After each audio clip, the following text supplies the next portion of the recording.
Tarp on the infield behind us. We should start this thing on time. I'd like to say we're going to play 9 today, but let's hopefully get at least 5 in. Yeah, put the cover on your hat in your head, but don't put the cover on the field. Yeah, it looks pretty good right now, man. I think we're good to play ball. And the Reds are in here not scoring a lot of runs. We'll talk more about them here in a second, but let's look at the highlights of the final game of that 4-game Padres series. And things look really good to start the game as Travis Wood was really on his game.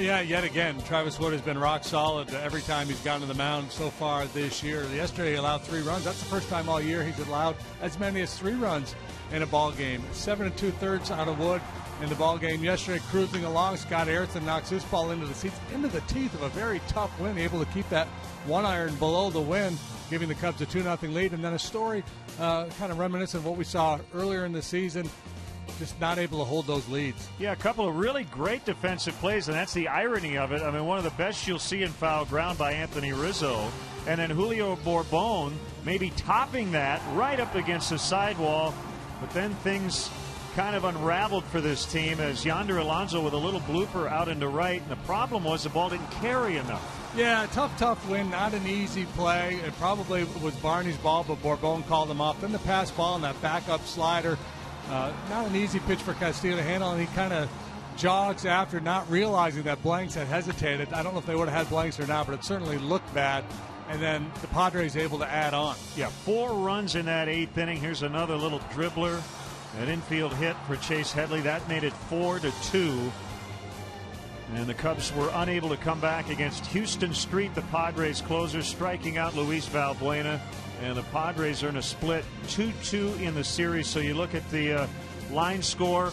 Travis Wood again retiring 14 in a row to start his outing. And the good news is the starting pitching continues to be excellent. Carlos Villanueva today, and as long as you get those starts, you're going to keep your team in the game. Yeah, pitch that well. This is a game of percentages. If you have that many good starts, you're going to win your fair share of games. All right, we'll talk again more about today's opponent. The Reds with their first off day yesterday since April 11th.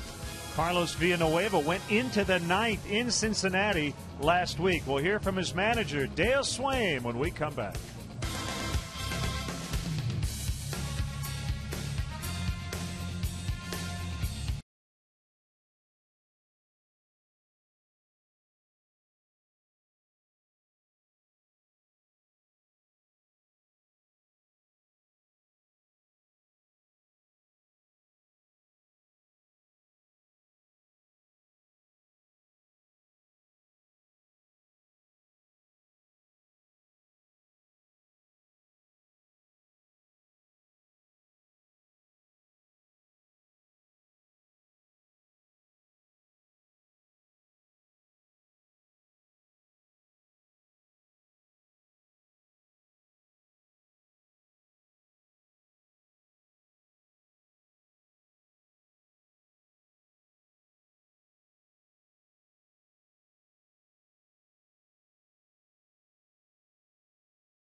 this interesting climate here in Chicago. 81 degrees at game time Tuesday. It was 45 yesterday. We may be right around that area. Once again, today is the Reds and Cubs will play Game 4 of this long season series. And speaking of the weather, you just have to understand here in the spring, JD, that you're going to have nice days, bad days, wind blowing in, out, crosswind, and it can all happen within 3 or 4 hours. Oh, yeah, it was important to have that stretch of nice days, at least, where the Cubs can get on the field a little bit and get their work in, and then you get a cold, rainy day like today, and you got to shut it down. All right, let's hear from Dale Swaim about the changing weather conditions. Kind of know it's this time of the year. This is, a good chance these things can happen here, But then, once it, we get past this time, it's the weather's awesome and and it's a really, really cool place to play when that, IB gets out there and the weather starts getting better. So, that's just part of it. It's a long season. We've gotten, a lot of work in lately. So,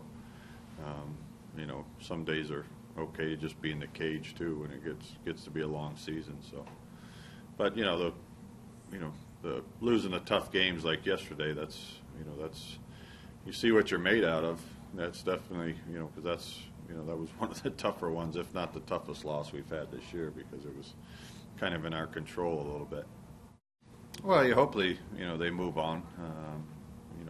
We've obviously had a couple of these already, and we got into a nice streak and still, yesterday, like I said yesterday, it was unfortunate because it was a really, really great defensive game up till, that pop-up. So, it was for 8 2/3, it was really, really a good baseball game.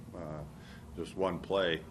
After so many great plays yesterday, it was unfortunate you come up in the short end of that game. It was obviously an unfortunate situation that, he wished he had back, but he held himself accountable and took responsibility for that play. Obviously, what led up to that, we wouldn't even be talking about it if we catch a pop up. So, but those are the things that lead up. We have to make a pitch after we make a mistake like that. That's one thing we haven't been able to do is get that next hitter out after we've made a mistake. That's been our biggest probably problem. We're all going to make mistakes, but we just can't seem to get that next hitter out after we do it. That's Dale Swaim. He was talking about Wellington Castillo with that passed ball. But in the big picture, Castillo's gotten off to a good start. And actually, JD, an 11-17 club right now, I feel like the Cubs have played better than their record indicates. Yeah, because they've let those games get away late. When the bullpen coughs up leads, you kind of think back, man, if we'd won those games, it'd be 3 or 4 games better in the standings. All right, so the Cubs take on the Reds, the team right ahead of them in the standings. Cincinnati coming in at 15-14 on the year. It's a cold one today at Wrigley, but we're set for Cubs baseball on CSN.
On a cold and drizzly Friday afternoon in Chicago, Comcast Sportsnet brings you Chicago Cubs baseball.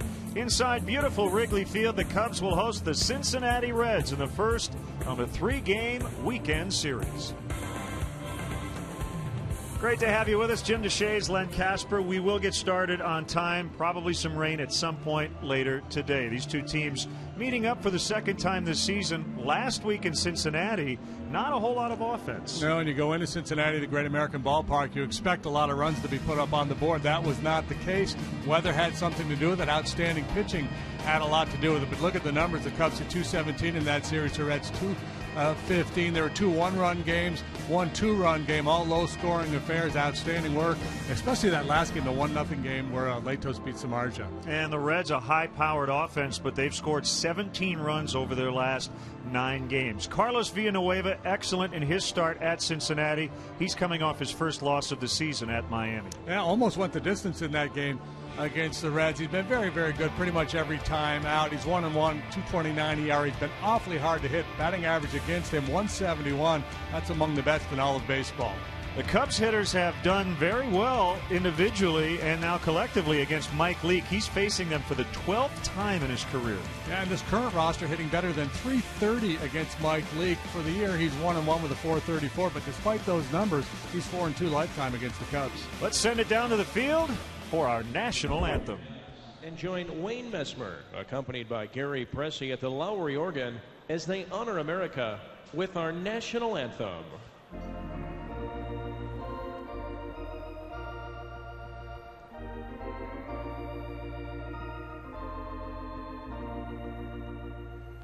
Oh, say, can you see by the dawn's early light what so proudly we hailed at the twilight's last gleaming, whose broad stripes and bright stars through the perilous fight o'er the ramparts we watched were so gallantly streaming, and the rocket's red glare, the bombs bursting in air, gave proof through the night that our flag was still there. Oh, say does that star-spangled banner yet wave o'er the land of the free and the home of the brave.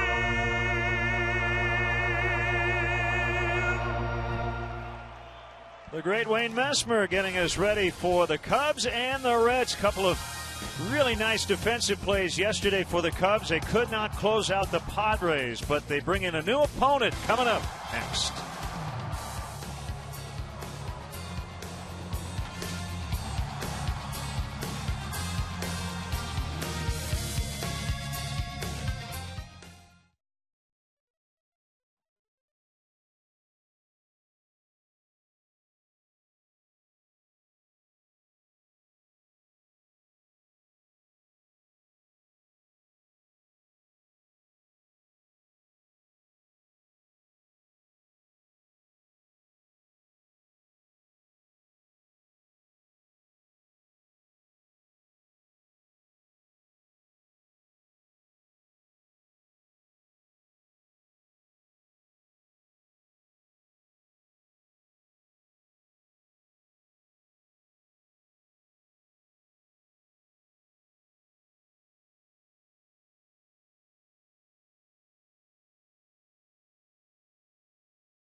America Sportsnet is brought to you in part by your Chicago area and Northwest Indiana Lexus dealer, who invites you to test drive a Lexus today.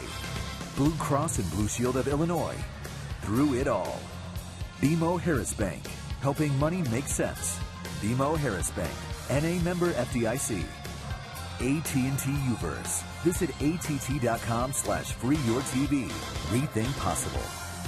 Ford. Check out America's freshest lineup at your local Ford store or at localfordstores.com. And by Southwest Airlines. Find our fares online only at southwest.com. Welcome back to the ballpark. Game 5 of a 10-game homestand that'll go through next Wednesday. And the Reds a second of 4 opponents after this weekend. The Rangers come in for a makeup game Monday night, and then the Cardinals Tuesday and Wednesday. Get real-time info, including pitcher gas gauge stats, tweets with Cubs in-game live only at csnchicago.com. Brought to you by Comcast Business Class.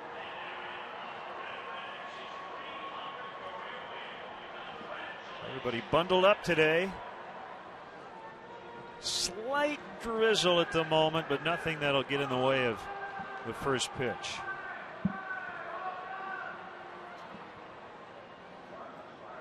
And the Menards grounds crew rolling up the tarp. That's always a good sign about a half hour prior to game time.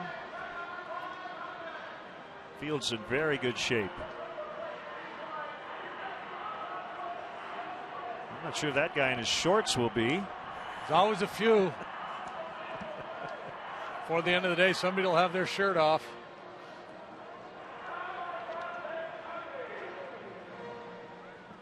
Yeah, but the field looks to be in very good shape right now. As Len mentioned, a slight drizzle. Looks like the wind is blowing left to right across the outfield here at Wrigley Field. Check out today's umpires. New crew in for the weekend. Mike Estabrook will call balls and strikes. Alan Porter at first. Greg Gibson, the crew chief, at second. Hunter Wendelstedt at third. I'm not sure which base that little guy is going to umpire. Maybe he'll be down one of the lines. A left field umpire in the green jacket. He's like the final say. He just gives the thumbs up or the thumbs down. I don't know that I've ever seen a manager go to the home plate to exchange a lineup cards without a baseball hat on. This may be a first. Dusty's just wearing a ski cap. Well, let's get Dusty's Reds lineup. 6th in the majors in runs, but again, not doing a lot offensively here lately. Their lineup brought to you by Southwest. Chu, Cozart, Votto at the top. Todd Frazier's going to clean up. Brandon Phillips just getting the day off. Jay Bruce leads the National League in strikeouts. Xavier Paul is in left. A couple of guys down and on the DL at that position. Devin Mesoraco, the catcher. Ryan Hannigan on the DL. Former Cubs Cesar Torres in for Phillips, and Mike Lee can really handle the bat. And here are the Cubs defensively this afternoon. David DeJesus is in center. He's got Shearholtz in right, Soriano in left. Barney and Castro turn the double plays in the middle. Valbuena and Rizzo are on the corners. Wellington Castillo is behind the plate. Carlos Villanueva, he's going without the sleeves. He's our Lexus starting pitcher. He's 1-1 with a 2.29 ERA.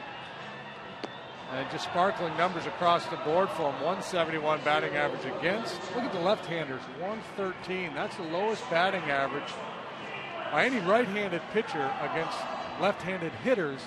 That's among starting pitchers. It's been a great run for Villanueva.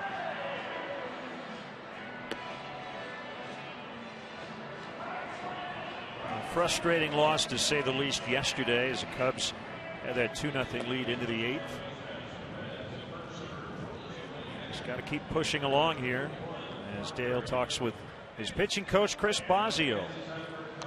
Yeah, you know, a frustrating loss. I mean, there's any number of ways you can lose a game, and it's frustrating. But a game that seemed to be in you know, kind of in the win column. The way Wood was pitching, Harrison hits the home run. Wind blowing in, a tough day to score runs. It just looked like it'd be very difficult for the Padres, who had been shut down the night before by Feldman, to get anything going with just 6 outs left to play with, and then a couple good at bats, a couple miscues by the Cubs, and Padres sneak out of town with a W. So we're underway, ball one on Shin-Soo Choo. He and Joey Votto leading the National League in on base percentage. Choo coming in at .462. That's been helped by 10 hit by pitches, all in the month of April.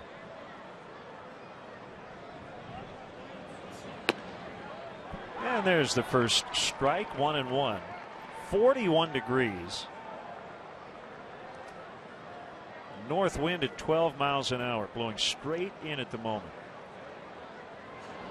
Breaking ball in for a strike at 71. Villanueva has had outstanding command of all of his pitches pretty much every time he started this year, and he's got a nice mix. 2 and 4 seam fastball, slider, curve, changeup.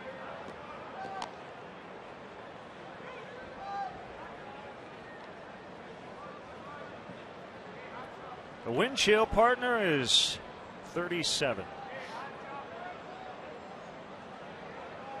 All right. Well, I feel justified then having my ski hat and my gloves on. Called strike 3 to get Choo.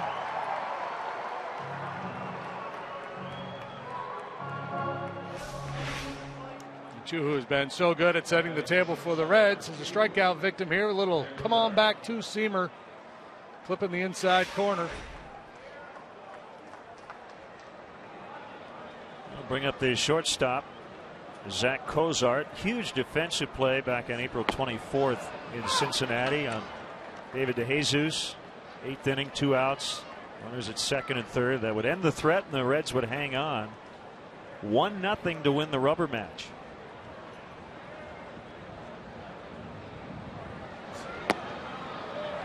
Sinker for a strike. 0-2. Reds have won 6 in a row here at Wrigley Field. The Cubs went 2-8 against them here last year. Swung on and missed. Back-to-back Ks for Villanueva to start it.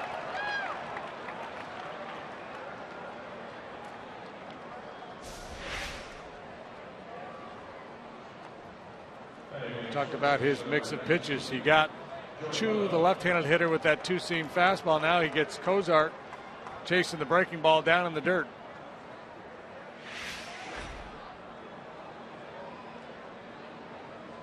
That brings up Votto, and he promptly lines into right for the first hit of the afternoon. He went 2 for 14 in that series against the Cubs in Cincy.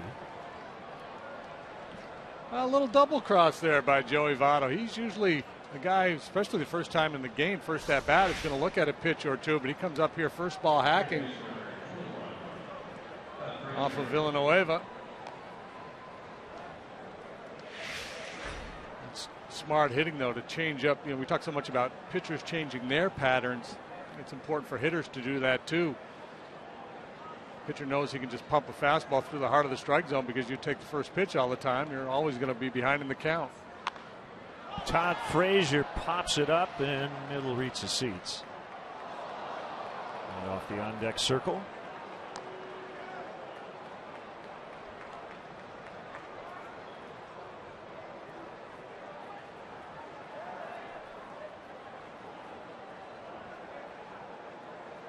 Not in the lineup today, Brandon Phillips. Dusty Baker giving him a day off. And he has really struggled against Villanueva in his career. Deep to center. DeJesus back on it. Over his head. Votto coming around third. Chris Spires going to send him to the plate. And a 2-out rally here in the opening inning gives the Reds a 1-0 lead. Frazier with his 20th RBI. In that cleanup spot for just the second time this season. Now we know Frazier's got outstanding power and can drive the ball to the middle of the diamond. He hit a 480-plus foot home run against the Cubs off the Steamboat straightaway center field at Great American Ballpark. And here with Votto moving with the swing with 2 outs, he's able to come all the way around and score on that double by Frazier.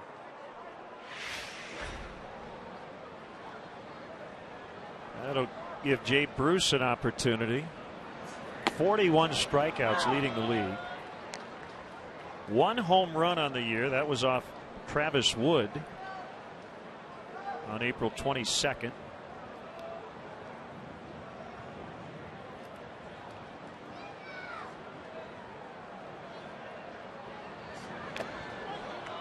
Foul tip. And it's 0-2.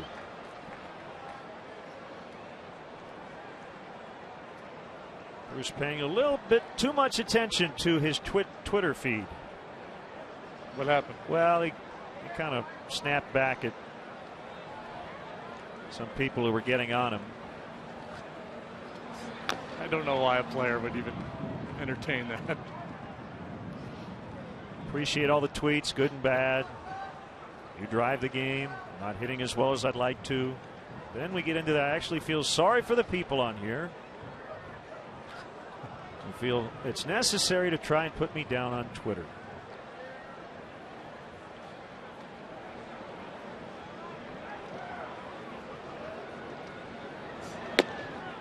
Low and in.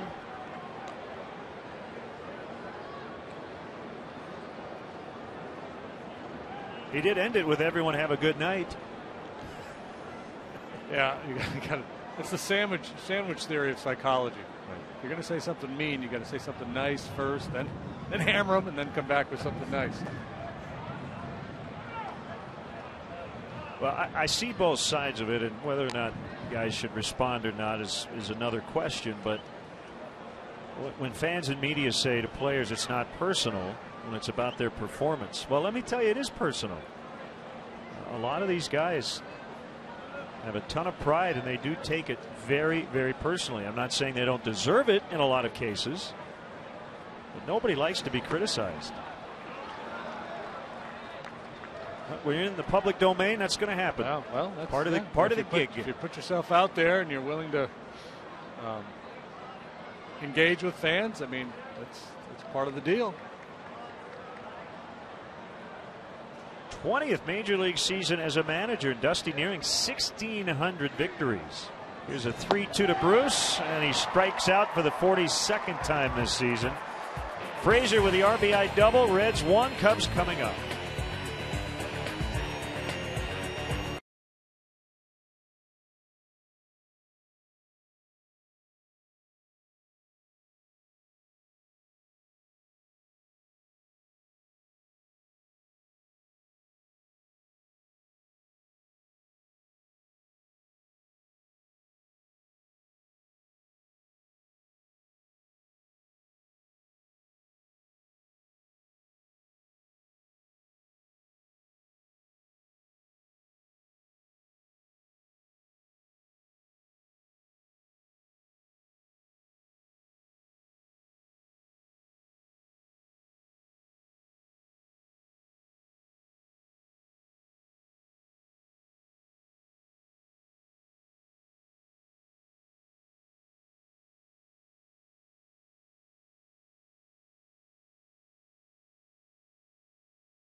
Southwest starting lineup. Back to what we normally see against right-handers, with DeJesus leading off, Castro in that 2 spot after hitting 5th for 2 consecutive days. Rizzo, Soriano, and Scherholtz.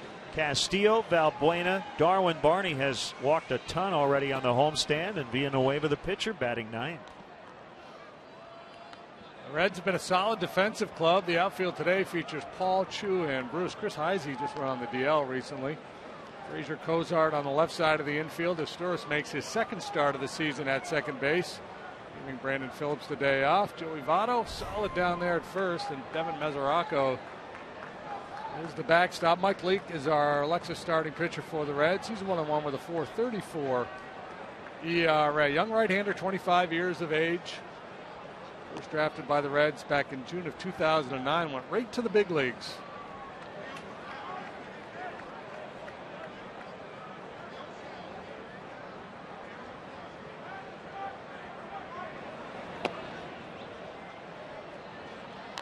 Ball one on to Jesus. Throws a lot of two-seam sinking fastballs. His heater will sit right around 90 miles an hour. He also throws a cutter, a slider, a curveball, and a change.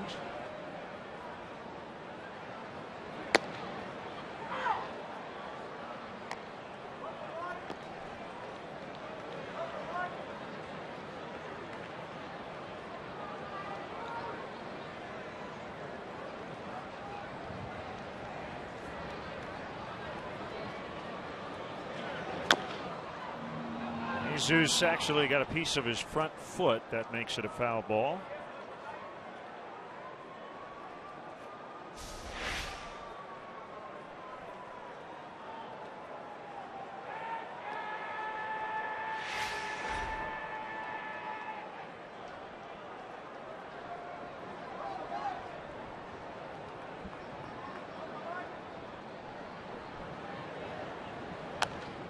Late swing. Still 1-2. So lightly raining at the moment. And it is going to rain harder at some point today. It's just a matter of when.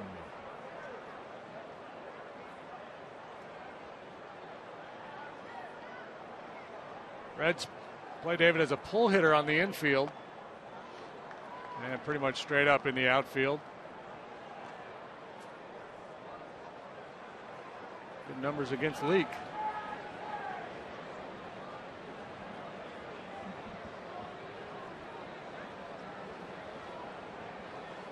A lot of the guys in the Cubs lineup today with previous success against Mike Leake. Frazier, perfect spot way off the line and able to make that a pretty easy play to get to Jesus. And we want to welcome those viewers watching us around the world. ESPN UK. In Canada on Rogers Sportsnet, and also on the Armed Forces Network. All the men and women serving around the world. Glad you're with us.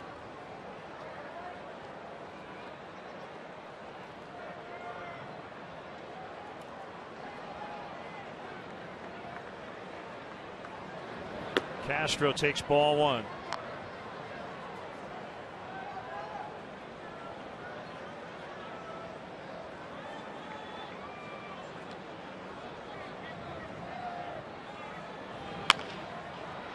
Chance for Frazier.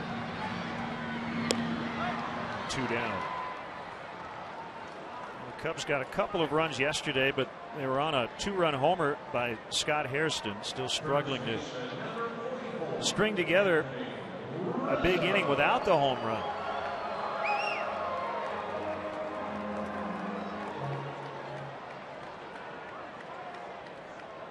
We'll bring up Anthony Rizzo. He's been hot here lately, hitting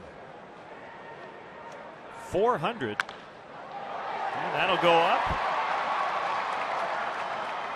His last 7 games coming in at 400. That's his 11th hit now over his last 8.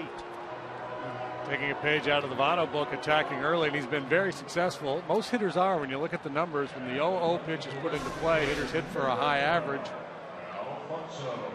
The downside, of course, is if you hit it at somebody, make an easy out for the pitcher, a 1-pitch out. But Rizzo's been very successful when attacking that first pitch.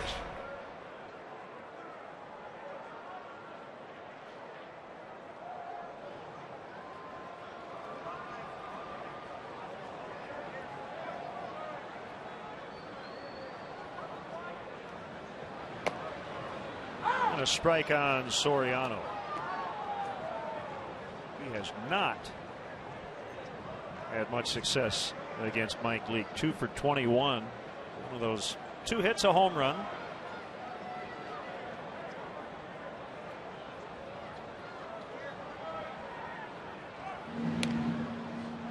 Leake does all the little things well.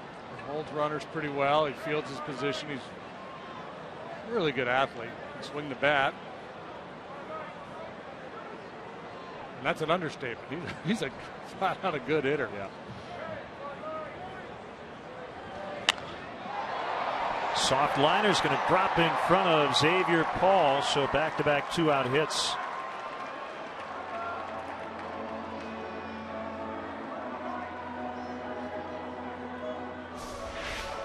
To go away with a breaking ball, it just kind of sits there off the plate but up. If it's down, he probably doesn't do much with it. Off the end of the bat, strong enough to pull it and get himself a knock.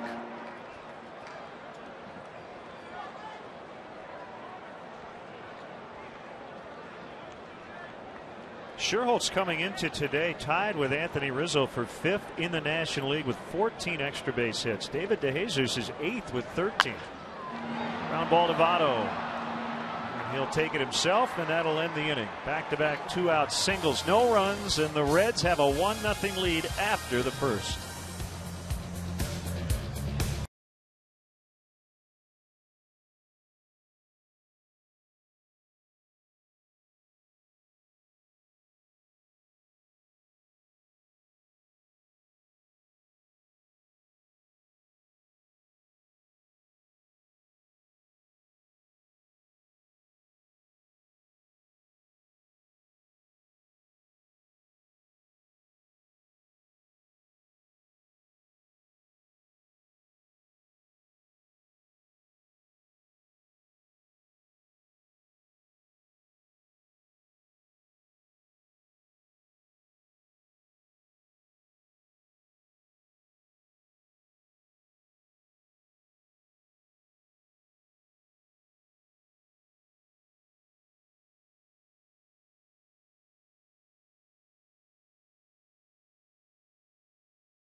Samardzija watching this one, and let's get to our Coors Light freeze cam. Back to his start in Cincinnati, and had a very bloody index finger that he had to work through. Well, somebody caught a Zach Cozart foul ball from that game, and the Reds are auctioning off the game used ball from April 24th, and the bid is now up to $130. Yeah, I think that was, it says listing is closed at the bottom. Does that mean it's gone? It's done? You can't bid on it? Oh, yeah, right. So that's it. We have a winner. I wonder if it was a Joey Votto foul ball, if that would have increased the value. Yeah, that's a good question. People will buy anything. Piece of Luis Gonzalez, already been chewed bubble gum, went for 10 grand. Unbelievable. Back in 2002. The 1-0 to Xavier Paul, and he pulls this one fair right on the chalk line. And he'll have a leadoff double. Ryan Ludwig, Chris Heisey, both on the disabled list. Mixing and matching in left, and Paul normally comes off the bench in the lineup today. Attacked early. Taking a whack at that second pitch he saw. A little two-seam fastball that was up.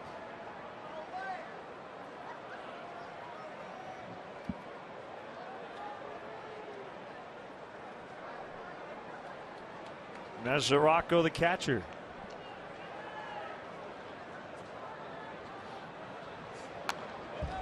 Fouled back. The Reds have scored 1.9 runs per game over their last 9. And they've gone 3-6 during that stretch, hitting 195 as a team. And they really struggled on the road. They're 3-10 on the road. They have not yet won a road series. They've won all their series at home, but they haven't won one on the road yet. 12-4 at Great American, but 3-10 away. Tied for the fewest road wins in the majors. Inside, 1-1.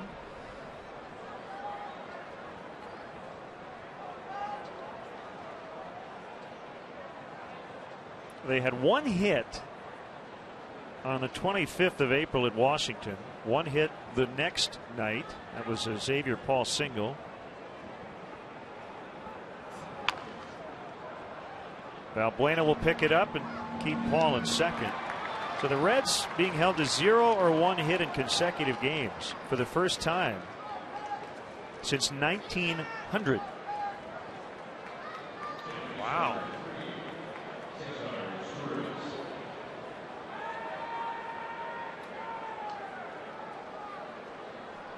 Who's on that club? 1900. Fred Clark. The Wayback Machine. Switch hitting Cesar Izturis, a former Cub. In for Brandon Phillips. Nobody Rare scored day any off runs for him. back then, though, Len. What's that? Nobody scored any runs back then.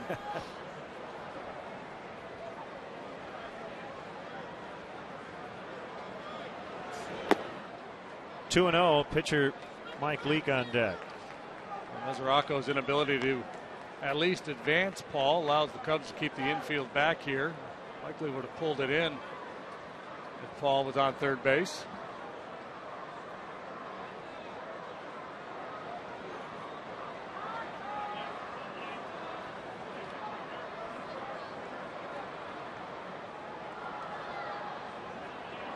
Topsy Hartzell hit 328 for that Reds club, 1900. How could I have forgotten? Noodles Hahn.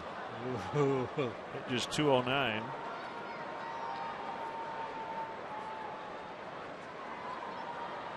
A guy from my hometown was on that team, a Hall of Famer, Bid McPhee.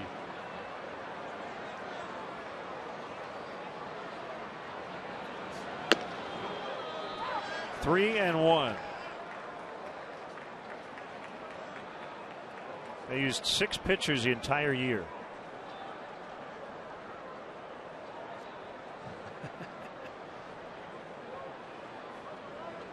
Bid McPhee was the last second baseman to play without a glove. Ball 4.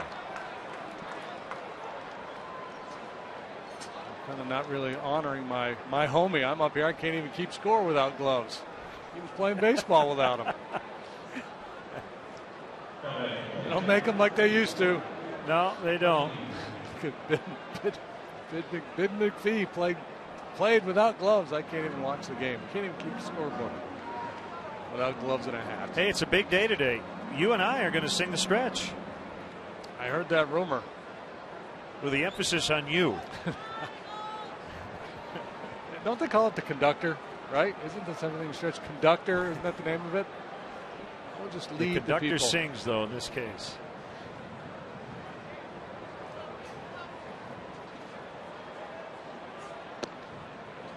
Inside on Leake.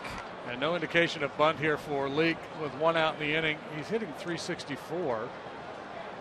And that's not a fluke. I mean, he's not going to sustain that, but he'll finish the year with one of the highest batting average among pitchers.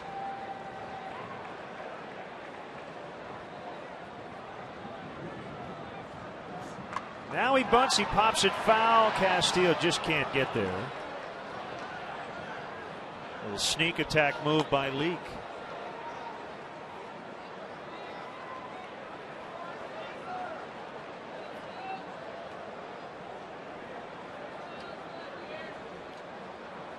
Well, the fact that he did not show bunt on the first pitch caused the corner infielders to back off a little bit prior to that second offering. That may be why he decided to try to bunt. They were coming hard initially. So Rizzo now is actually behind the bag.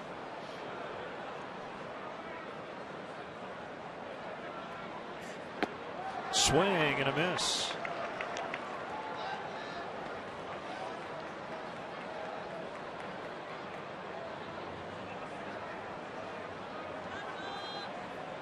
Villanueva, originally signed by the Giants, traded to Milwaukee in 2004, made his major league debut in 06. His first start actually came against the Reds in that 06 season. Leak lines to right, but it's right at Sherholtz for the out. Well, he thumped it.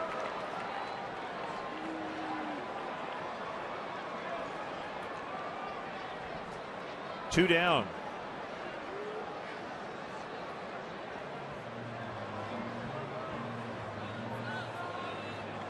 Back to the top, and Chu, acquired from Cleveland over the winter. Off to a great start.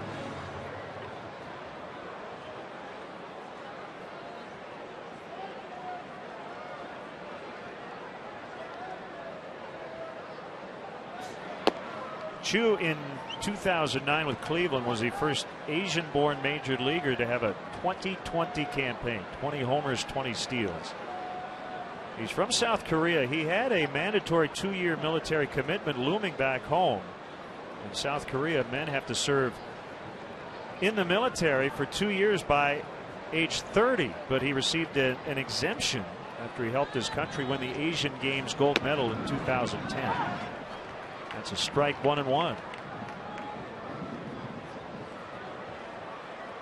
I wonder if that was something they said to him beforehand. Like, if we win this, I think then so. you're out of it. So it was like an incentive clause. I believe that story came out before the gold medal.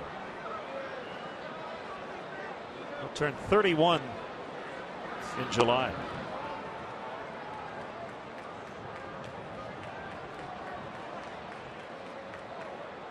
Yeah, what a big pickup for the Reds. They struggled at the top of their batting order last year. Drew Stubbs, who was traded to Cleveland for Chu, was a good defender and center fielder, a speed guy with power, but struck out a bunch, hardly ever walked. So he didn't give them that on-base presence at the top of the order that Chu does. Line, and Castro with a good effort couldn't get it. Paul will come around. 2-0 Reds.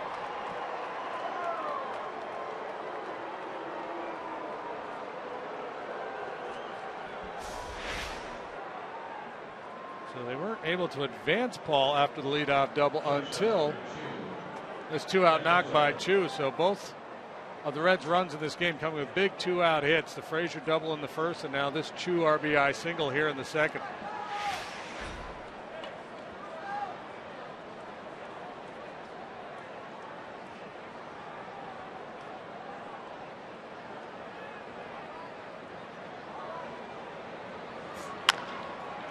Bounce to Valbuena. He'll take it right to third to force Izturis. Chu with an RBI hit, and it's 2-0 Reds early.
Action. Great to see Bears defensive end Shea McClellan with the ceremonial first pitch today.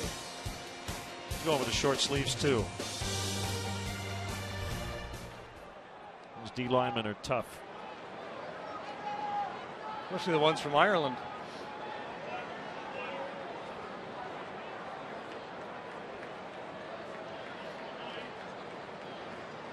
Or Boise State. Right. Mike Leake with an early 2-0 lead.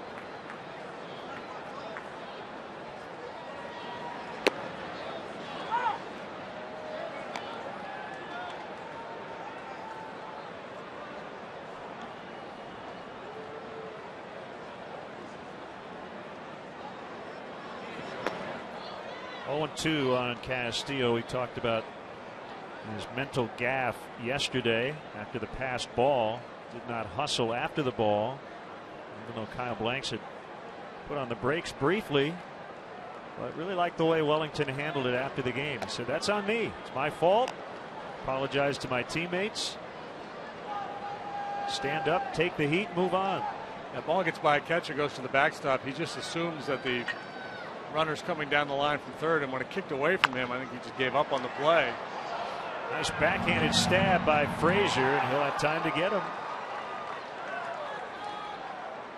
The problem for Wellington was that Blanks had hesitated because he wasn't sure that ball wasn't going to kick right back to home plate. Frazier's been a busy man today.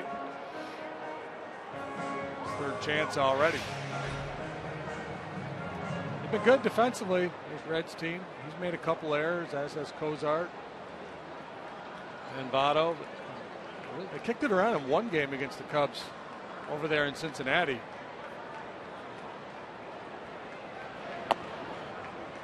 Called strike on Luis Valbuena.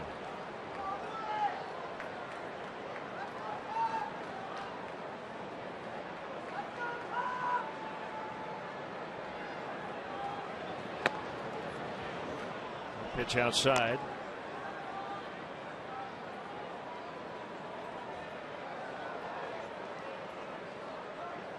Leak, 8th overall pick in the 09 draft from San Diego, went to Arizona State and went right to the big leagues the following season.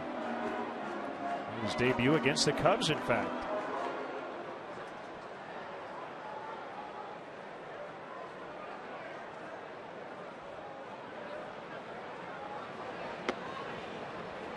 Just missed.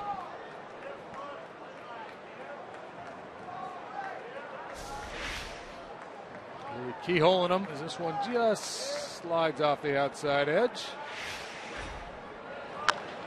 Hit hard on the ground, foul.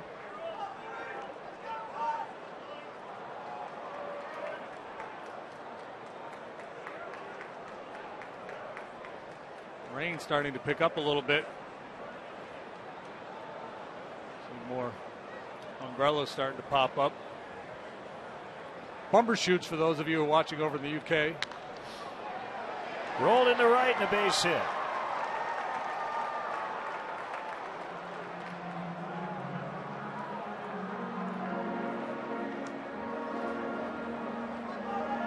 The 8th annual Chicago Cubs Charities Race to Wrigley 5K run presented by Athletico takes place on Saturday, May 11th, starting here at Wrigley Field. Participants will run around the neighborhood, finish under the legendary marquee at Clark and Addison. And if you raise more than $1,000, you can run a post-race victory lap around the ballpark on the morning track. And if you raise $500 or more, you can come inside and have a little brunch. For details, go to register.racetowrigley.com. Darwin Barney, 6 walks in those 4 games against the Padres.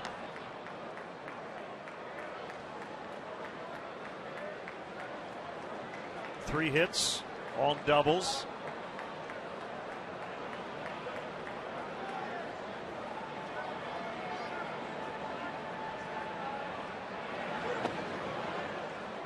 Breaking ball did not get back to the plate. 2-0. Villanueva's on deck.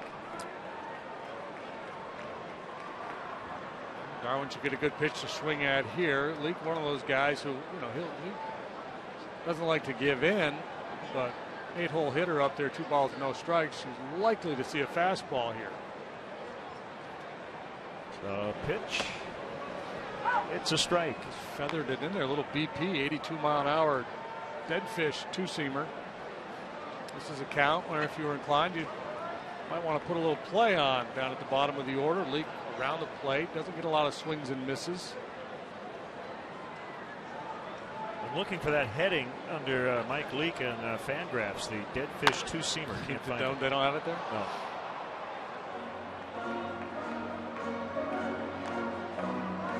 A lot of guys, instead of throwing, using their changeup grip, they might just choke the ball back a little bit. And just you talked the other day about below hitting speed, so it's not necessarily a straight changeup. It's a little bit easier pitch to control. Just kind of, some guys refer to it as a BP fastball.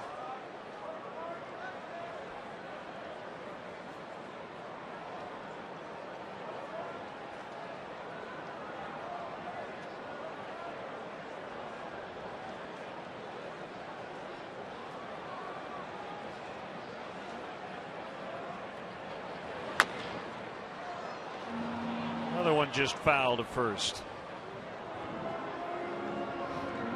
Well, the Reds' ace, Johnny Cueto, has been on the DL since the middle part of April with a sprained right lat. But has had a setback, some soreness in his oblique. I'm not sure how far back that'll push his schedule. Replaced by left-hander Tony Cingrani in the rotation. Cingrani's been really good. He'll pitch tomorrow against Jeff Samardzija.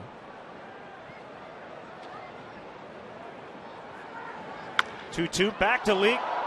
Little bobble there, but they will still get the double play. It'll go 1, I believe 6-3 to end it.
As we kick off this weekend set today here at Wrigley Field. Straight up noon tomorrow on CSN, and then a day game to finish the series on Sunday. Yeah, the first 10,000 fans receiving 20 Topps baseball cards today. The Cubs have an 82 card set that season ticket holders are receiving, and they're giving them out in 4 different installments to the first 10,000 fans in attendance today. 1-0 to Votto is high, 2-0. Cards 1 through 20, then 21 through 40 will be given out on Friday, July 5th against the Pirates. 41 through 60 against the Dodgers Friday, August 2nd. And then 61 to 82 on Friday, August 30th against the Phillies. These are great cards today. The set includes 1954 Topps design Ernie Banks card. Because Mr. Cub should always be card number 1. Yeah, there he is, right there. Got it. Ron Santo, Starlin Castro, Andre Dawson, Fergie Jenkins, Jeff Samardzija, Billy Williams. But it looks to me, and I'm not a card aficionado, but it looks to me like what they've done is they've taken some of the current players and they put them in the designs of the cards from years ago. Yes. Yeah. They kind of mixed it up a little bit. Yeah, it's kind of neat. So Ernie's is the 1954 design. Fergie Jenkins in the 96 design. Starlin Castro, the 1971 Topps card.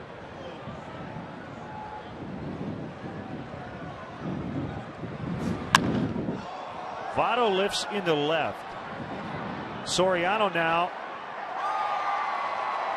had to hurry up there at the end as he makes the grab.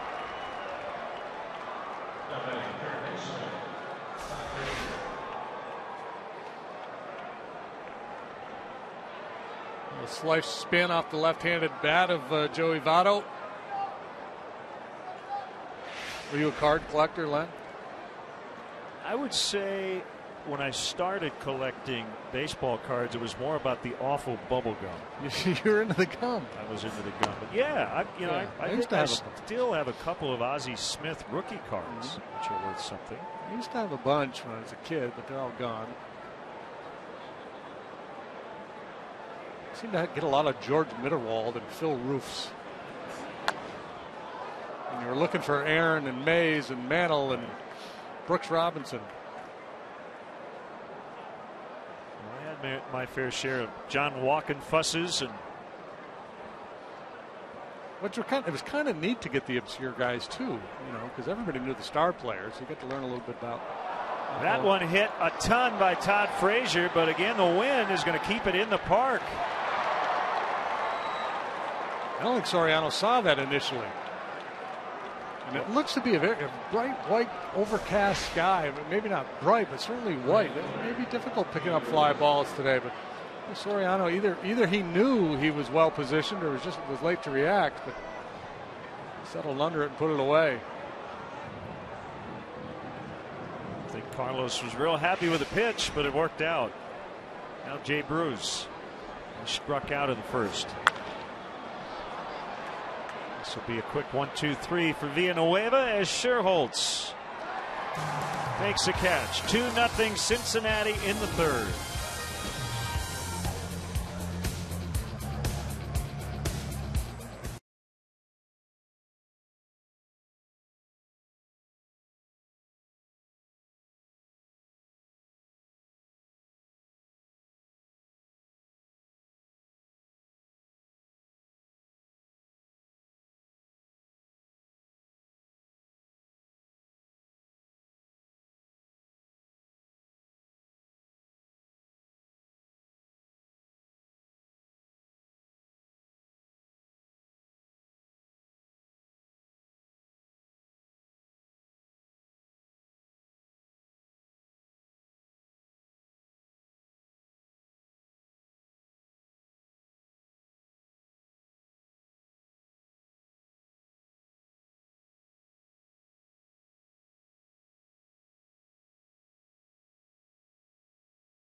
Nice note from former Cub Scott Air, the lefty, checking us out today. And Tribune Cubs beat writer Paul Sullivan, he's always working. He's off today, but he's dialed in watching the Reds and the Cubs. There's Villanueva swings and misses at strike one from Mike Leake. I think Sully's hanging out on one of the rooftops somewhere. Well, if he is, we'll find him. You can run, but you cannot hide.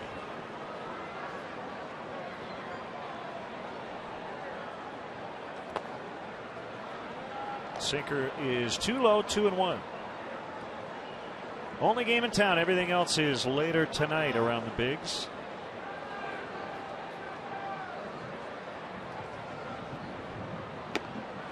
Swung on and missed. And again, based on the forecast and what looks like is coming, I think it's best that we started early today. Right down the middle to end the at bat, and the first strikeout for Leake.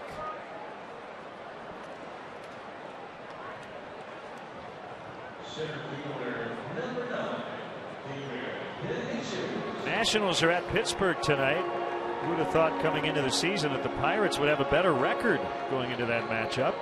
It's still early. The Pirates are 16-12. The Nats are 15-14.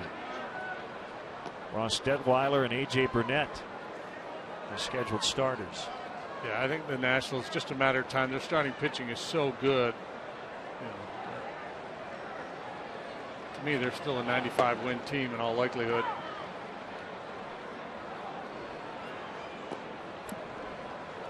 With one caveat, health. You never know. Yeah. If guys break down in that rotation, then they may have some problems. Looking at Ryan Zimmerman, hopefully back in their lineup after a hamstring injury. Without him in their lineup, they have hit 197 as a team.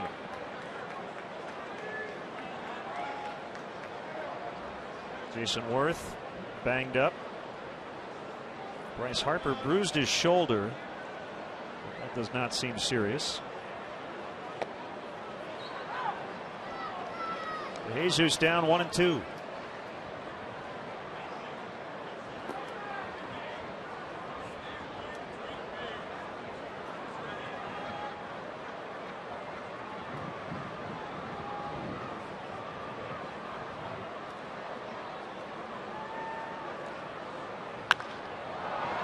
In the air, left field. Paul with a long run, but he'll get to the spot.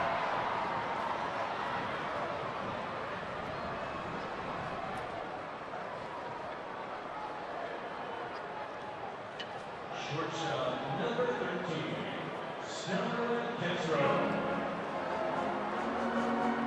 He'll bring up Castro with 2 outs. He grounded to third his first time up.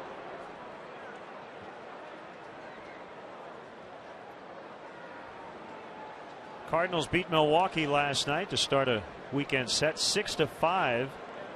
Jake Westbrook got his 100th career win. We'll see the Cardinals on Tuesday here at Wrigley. Jake Westbrook has a National League best 107 ERA. He's only 2-1 through his 5 starts, but 107 ERA. He's been tremendous. I haven't seen him pitch on television yet, but I assume he's still using that heavy sinker quite a bit. That's what he does.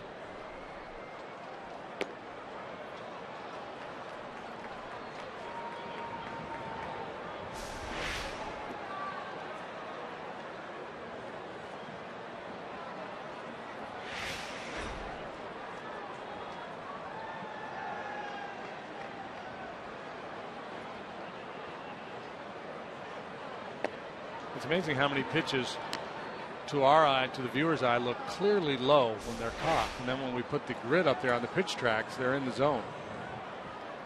That one was off the plate, but according to pitch tracks, high enough.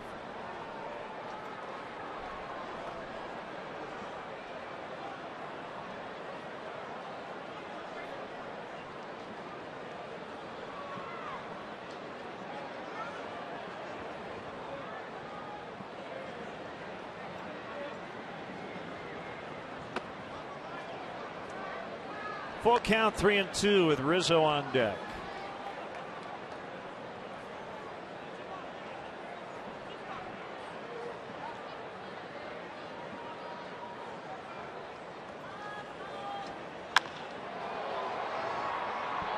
Bruce and Wright to end the inning.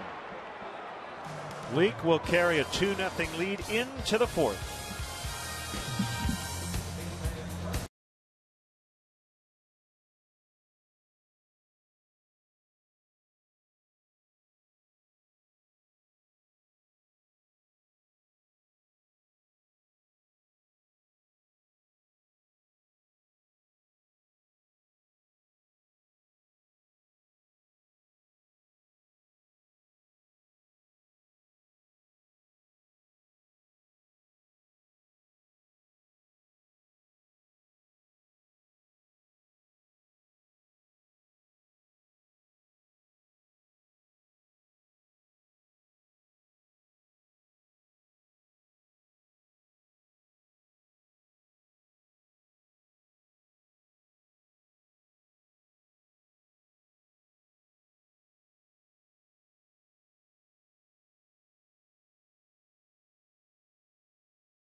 For the Bulls as they take on the Brooklyn Nets.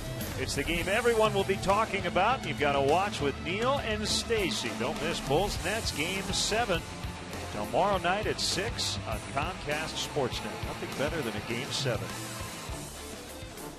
Let's hope the Bulls can get healthy.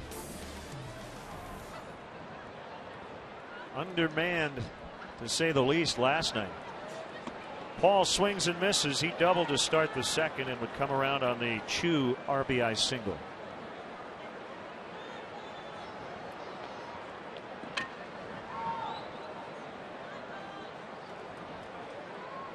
Valbuena in on the edge of the grass at third. Everybody else is back. Pitch to Paul is hit in the air out into left center where Soriano will haul it in. Big story around baseball right now is Clay Buchholz of the Boston Red Sox. Jack Morris, Blue Jays broadcasters, convinced Buchholz was throwing a spitball the other night in Toronto. John Farrell, former manager of the Blue Jays and now the Red Sox skipper, vehemently defending his pitcher, but there are a lot of interesting layers to this. Dirk Hayhurst, the radio announcer up there, also making the claim that Buchholz was doctoring the ball in that start against the Jays. The video I saw looked like he had a little something going on. No, the Red Sox are saying it's rosin, I believe, correct? Backhanded by Castro. And he got it. Nicely done. As Zarocco retired. Yeah, well, that's it. You know, rosin you usually use to get a better grip on the ball. Create some get a tacky feeling so you can spin your breaking ball. Now, spitball is just the opposite. You don't want tack. You want the ball to kind of squirt out of your finger. So, they had a clip of him going to his forearm, and there was something there. They said it was sunscreen on his arm. The thing is, he could use that, right? So that you can use it, but rosin's not going to. You're not going to get the slippery effect. Yeah, when there's a rosin bag actually on the mound, to say you've got rosin on your arm, right, it's right, like, you just reach down and pick that up. Bend over.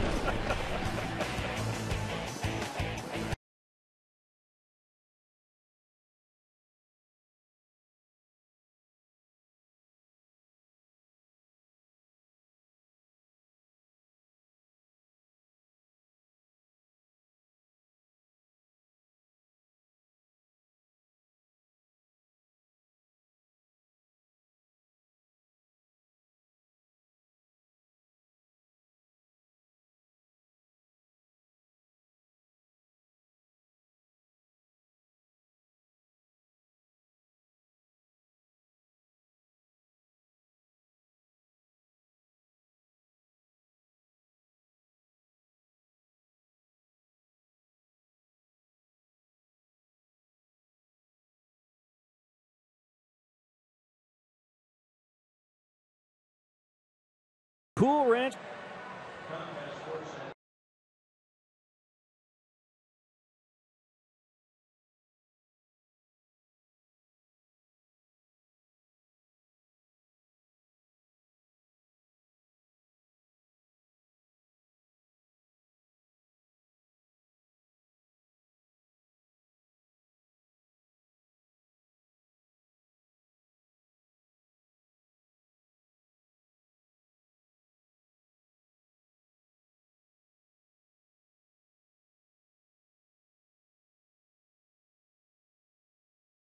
The new Cool Ranch Doritos Locos Tacos from Taco Bell. Liv Moss. Come out and enjoy a game at beautiful Wrigley Field. The Cubs are back in action tomorrow and Sunday against the Reds. This Monday, it's under the lights with the Rangers, and then 2 against the Cardinals to finish the homestand. Tickets are available, including tickets in the Budweiser bleachers. For more information, visit Cubs.com. Cubs will bat in the 4th. Rizzo, Soriano, and Scherholtz against Mike Leake, who's allowed 3 hits and no runs. So to finish up the Buchholz conversation, I don't know what he was doing, whether he was throwing a spitter, whether he was putting some sort of foreign substance on the ball. I'm surprised an umpire didn't see it and at least ask. Well, and what happened was he was getting some real good movement on his 2-seam fastball, and that's what I think Morris got curious, is why he was getting such good movement at 95 miles an hour. And I haven't seen Buchholz pitch a lot. And when you read comments from other people within the Red Sox organization, this guy's always been nasty, so much so that it was a matter of him having to harness his stuff. So I'm not saying he was definitely doctoring the ball to create extra movement, but it did look like there was something on his arm, some kind of lotion or sunscreen that he might have been using for something. And there's all kinds of pitchers in the game that go out there with pine tar tucked here and there to get a better grip on their breaking ball. And I think for the most part, umpires and opposing players just assume that's a given. Because our guys do it, their guys do it. Nobody's going to get too worked up about it. Nice play by Frazier. And they get him. Second play Frazier has made today from essentially the shortstop position. Shaded that way for DeJesus, made a play on him, and now he gets Rizzo. Now, both these plays would have been made without the shift because the shortstop would have been playing there. But anyway, so I think the big concern, Votto, did he hang on to this? Alan Porter, the first base umpire, said he had it at first, that it was on the transfer pulling the ball out of the glove. So anyway, just to finish the point, I think the concern is when you're not just trying to improve grip, when you're actually doctoring the ball to create movement, whether you're scuffing the ball, using saliva, or some combination of saliva and sunscreen or lotion, that's when it rises to a different level.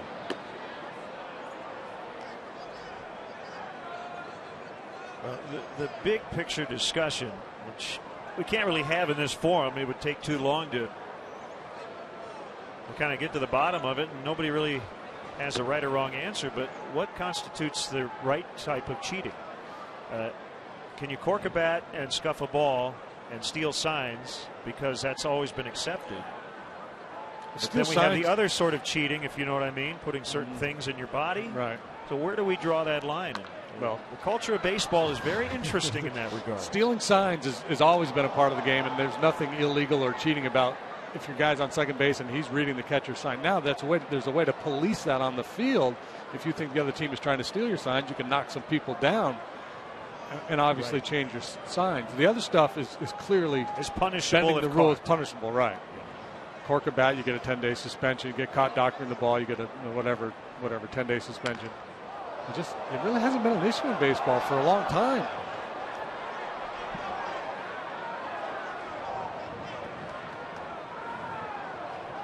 Well, the old line is, if you're not cheating, you're not trying, but it seems to be different depending on what sort of cheating goes on. Send us your comments on today's game through Twitter using hashtag CubsTalk, and we'll read one back later in the game, our AT&T tweet. Watching from England, weather not much better over there, I guess.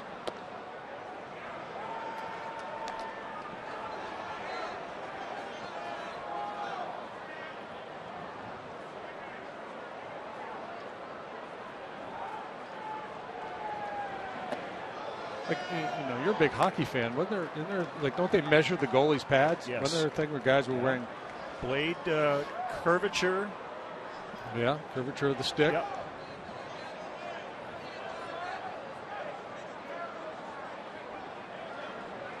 The 3-2 to Soriano is hit out into fairly deep right, but Jay Bruce will get back there to make the play. It's starting to rain harder now, as we had heard it would. And with that in mind, the Cubs need to get something going here as we near that 5th inning.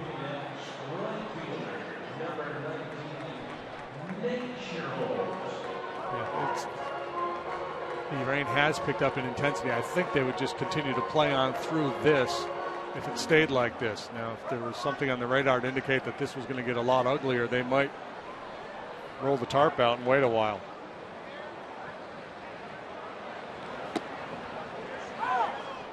Strike on Sherholtz. 2-0 Reds. They got a run in the first, another in the second. And again, Frazier way off the line at third against a left-handed hitter. This time, Sherholtz finds that hole between short and third. And again, if they were playing him straight up, he would have lined out to the shortstop. He's done a lot of good work in this direction lately. He's seen that two-seam fastball away, and instead of pulling it, he stays on it. A number of hits in that direction in recent games.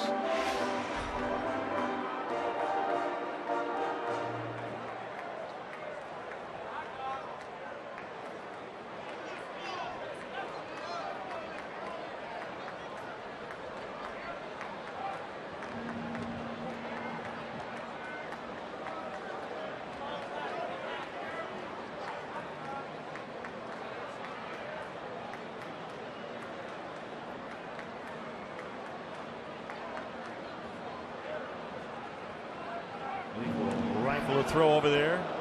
Close to that time.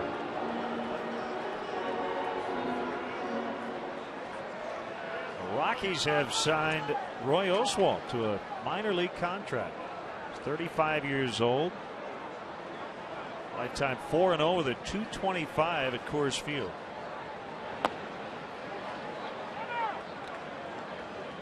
He's going to report to their extended spring program and worked his way into shape.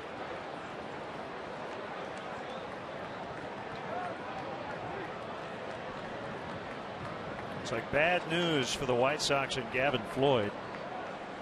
Got an injured right elbow, and it could be a bad one. 1-1 the count. What are they saying? Well, I guess he's going to. He's got an unstable ulnar collateral ligament. And he's going to visit a surgeon in New York on Monday and get another opinion. It does not sound good.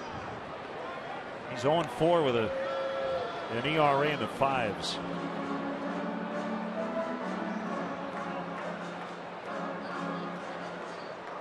That's not good. Elbow probably had a lot to do with it.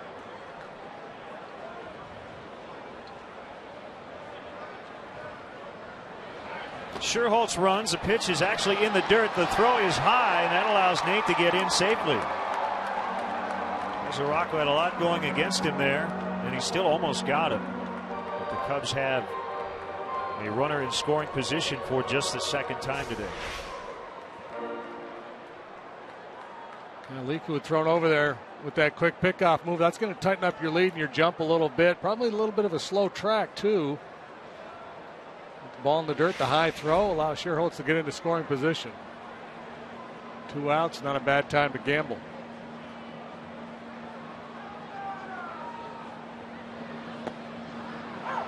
Breaker in for a strike. It's now 2-2. The Cubs don't have, great team speed. They don't have like an Everett Cabrera, guy's going to steal 40 bags for you, but they got a number of guys who are capable. They pick their spots. Pretty efficient in that department. Yeah, the base running has improved a lot. Back to Leak. And that's it. So that'll take us to the 5th inning. It's Cincinnati 2, the Cubs nothing.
Nothing. We head to the 5th.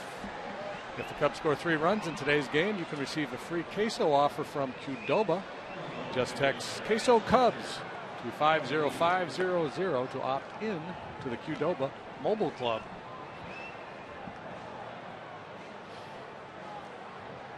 Reds will bat leading 2-0.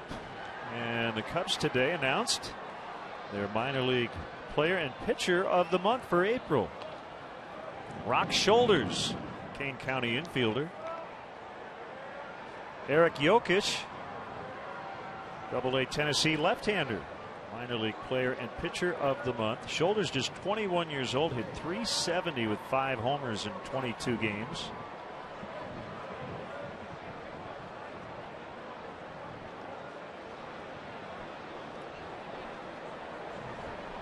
Mike Leake with a high fly to left. And again, pushing that one back toward the infield as Soriano makes a catch. Jokic 3-1 with a 184 in 5 April starts. He's just 23.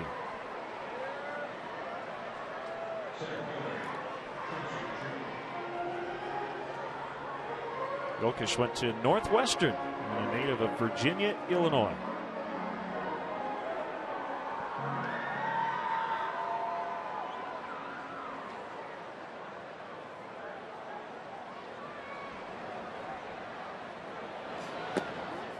Chu almost got hit for the 11th time this season.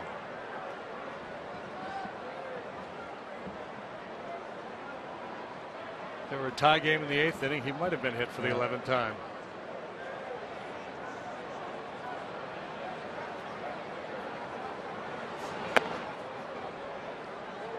Villanueva's been able to hold the Reds at 2, despite the fact that I think he would tell you that he's just not real sharp in terms of his command today. He's left a lot of pitches up.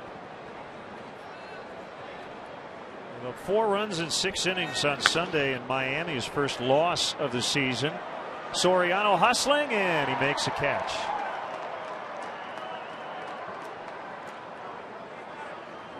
Chicago Cubs summer camps offer children ages 5 to 13 of all abilities the ultimate major league experience in convenient locations around the Chicago area. Join fellow teammates for a week of top-notch baseball instruction, exclusive VIP access, and unforgettable moments. Go to Cubs.com/camps to sign up your future Cub today.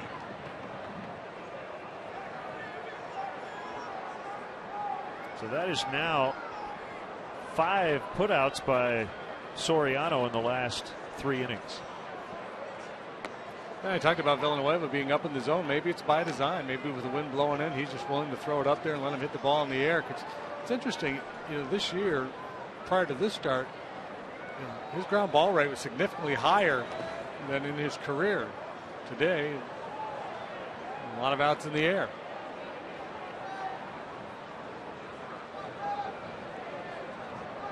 A 1-2 count on Cozart. Cold and soggy here at Clark and Addison today.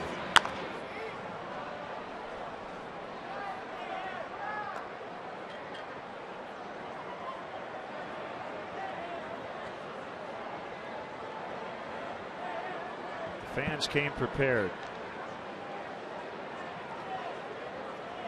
Those nachos before they get cold and soggy.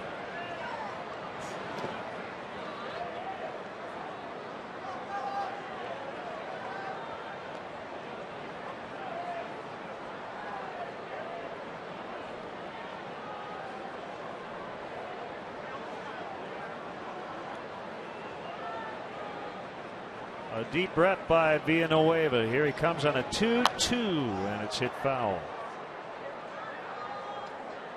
Interesting story going back to his teen days in the Dominican. Sammy Sosa was with the Cubs at the time, and as a favor to Villanueva's manager, Sosa watched him throw and recommended him to the Cubs front office, who brought him to Arizona to give him a look, and eventually with the Giants got to the big leagues with Milwaukee, and here he is with the Cubs. Soriano gets over there, but it's out of play. He is also a member of the Players Association Executive Board, the only current member not born in the United States. Really engaging guy.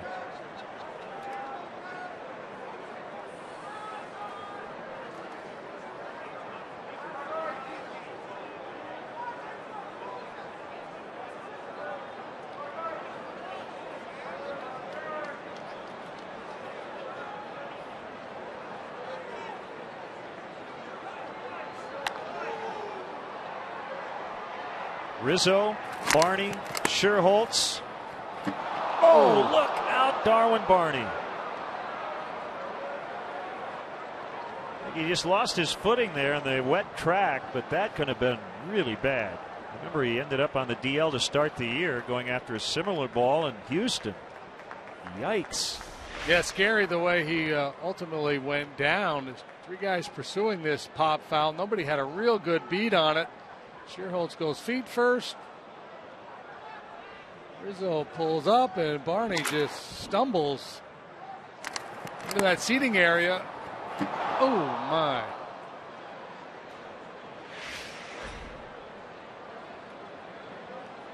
Lucky he didn't crack a rib. Could not have felt too good on his back. As you mentioned, the ribs.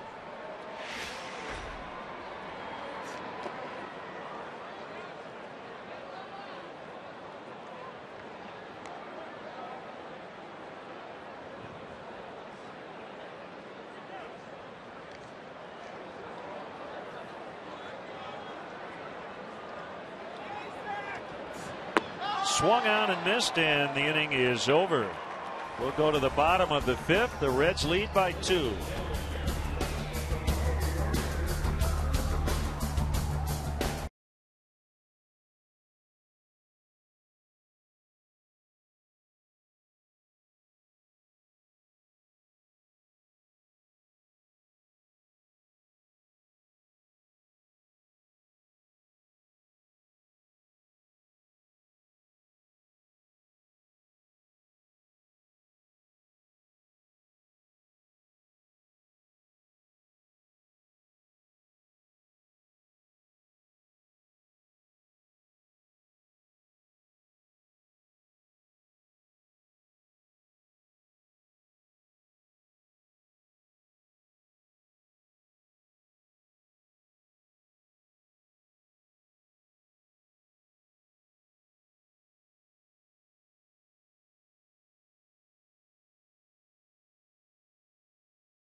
Three in the Cubs order against Mike Leake, who's been very good.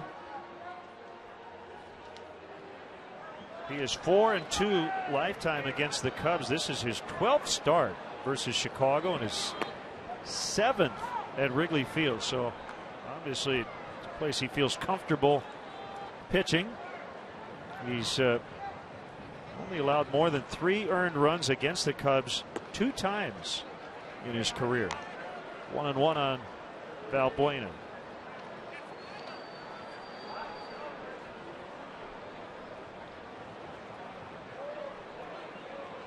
Here it is. It's a strike. Cutter in, the 2-seamer away. He works east and west. He can slow you down with the off-speed stuff. Well, makes that fastball, which is relatively modest in terms of its velocity, that much more effective. Line in the left and a base hit. Luis is 2 for 2. Hey fans, check out the Cubs Kids Club presented by ComEd, the official kids club of the Chicago Cubs. Help your favorite young Cubs fan earn his or her pinstripes as a member of the Cubs Kids Club. And they'll receive kid-specific perks, experiences, and merchandise throughout the 2013 baseball season. Visit Cubs.com today to sign up.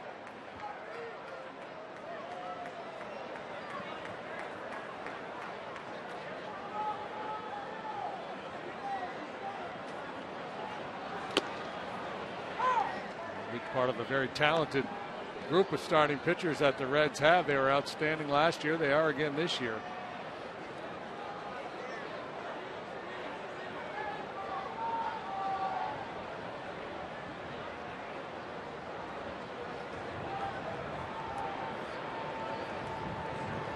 Leaks 0-1. Knocked down by Mesoraco. Starting pitchers have pitched to a 3.07 ERA. That's the second best mark in the National League.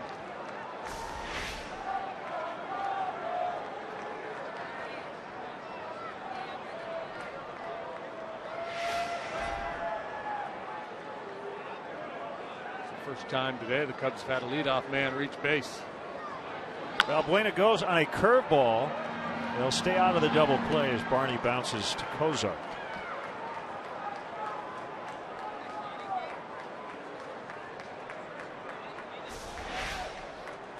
See, there goes Valbuena. The second baseman covers the bag.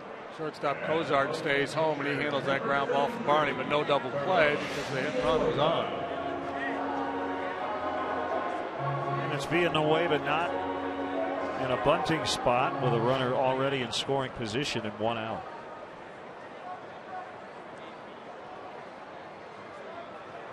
Reds outfield not deep at all. With the wind blowing in and the pitcher at the plate, and he bunts foul. Sure why he was doing that, and David Bell's going to tell him, we don't need you to do it Yeah. now, Carlos. Yeah, and I think the whole MO behind that hit and run play is to stay out of the double play. Barney hits in a double play. You got Villanueva up there with 2 outs and nobody on, and your inning is shot. This way, Dale, he at least gets that man to second base on that hit and run play. He knows DeJesus is going to have a shot at driving him in.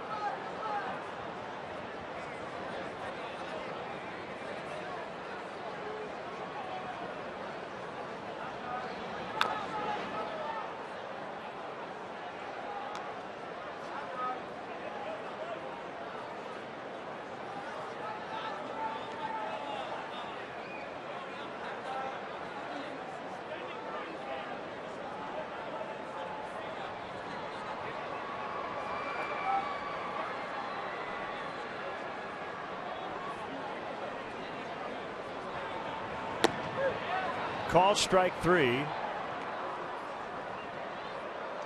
Both punch-outs today for Leak have been looking in both against the pitcher.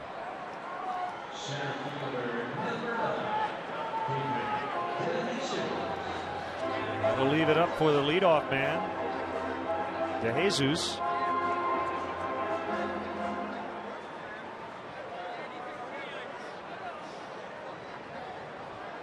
Are you a flock of seagulls fan? What? Sure. They're playing shallow center field right now. A cluster of them right there, playing the rover position. Space Age love song.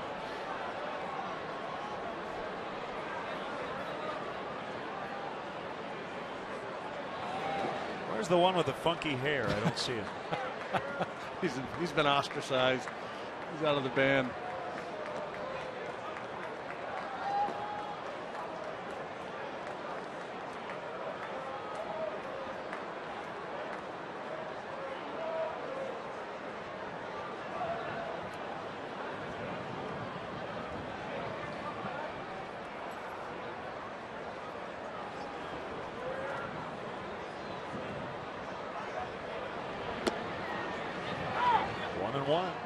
the situations where the Cubs have really struggled this year with runners in scoring position. Lately better.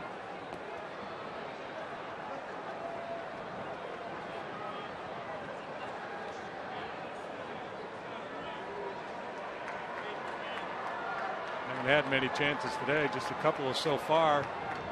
Prior to this, Villanueva de Jesus back-to-back ABs with a man in scoring position.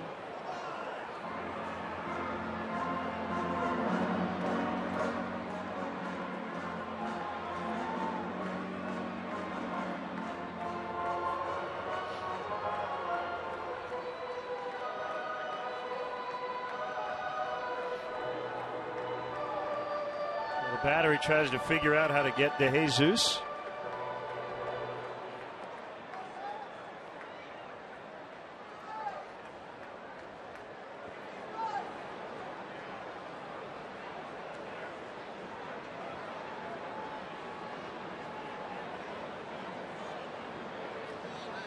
No sign needed here after they just had a conversation on the hill. A 1-1 from Leake. Outside.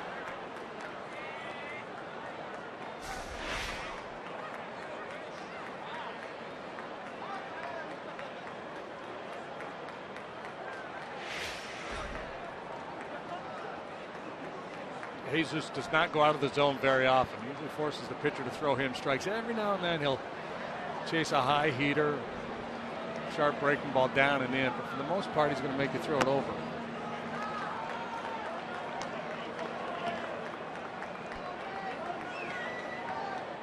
He's being very cautious here with that man in scoring position.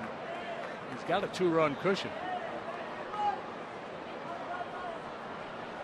The wind blowing in, really the situation calls for a very aggressive pitch here, unless he just feels that comfortable with Castro. And he pops it up. This is Torres to end the inning. Is Strand Valbuena at second. 5 now in the book. Say goodbye to the flock of seagulls.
Another edge of your seat thriller from the Madhouse as the #1 seeded Hawks look to take down the Wild in Game 2. Live coverage from the UC begins tonight at 8.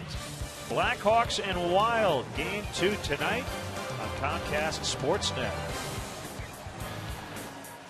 Blackhawks a winner in overtime in Game 1.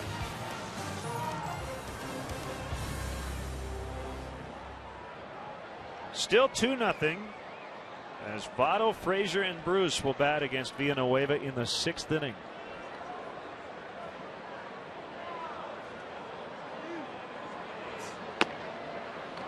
Change-up strike.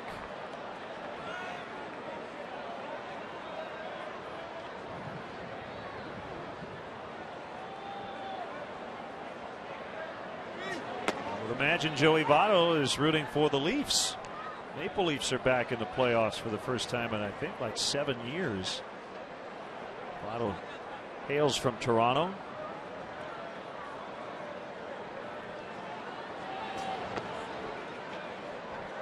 Now 1-2.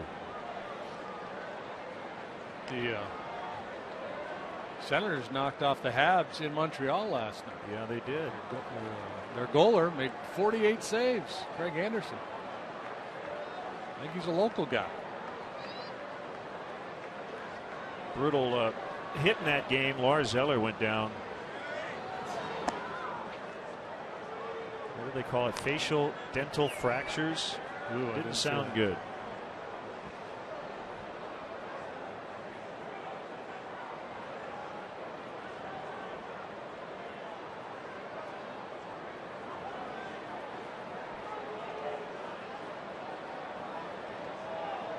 Two.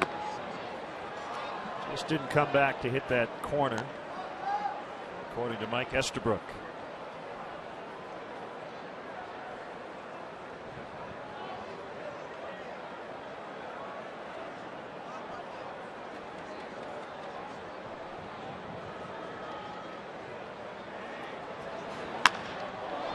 And spanked into center. Joey Votto with his second hit. 2 for 3.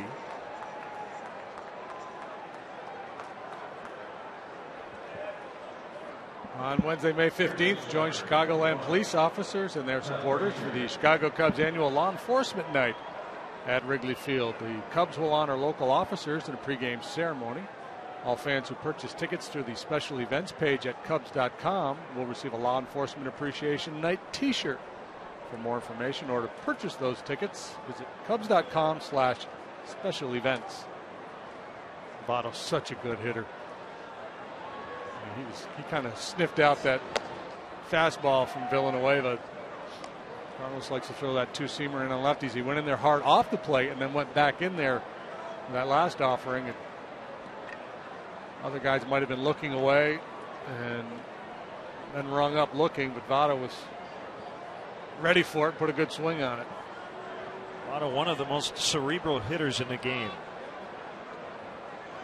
And the reason I say that is there are times, and we saw it in that series in Cincinnati, when he looks just awful on a swing, which leads you to believe that he does guess a lot. He tries to think along with the pitcher. And he's right a lot of the time, like that last swing.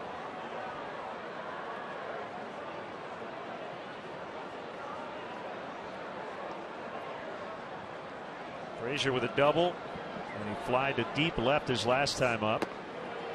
And that's why he gets a 2-0 breaking ball for a strike. 2-1. Aramis Ramirez back in the Brewer lineup tonight against St. Louis, coming back from the knee injury.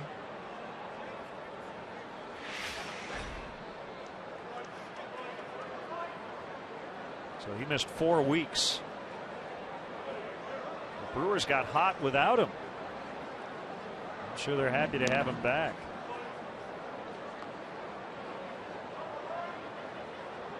Well, they won't have to play that 4 shortstop infield any longer. Right.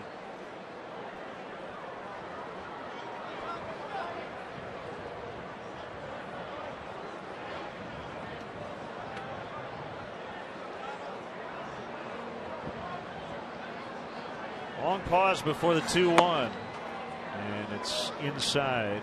3-1. Bad idea to try to crowd Frazier. He hit that double straightaway center field first time. We talked about the big home run he hit in Cincinnati, which at the time it may still be the longest home run of the year. He hit that 480 plus.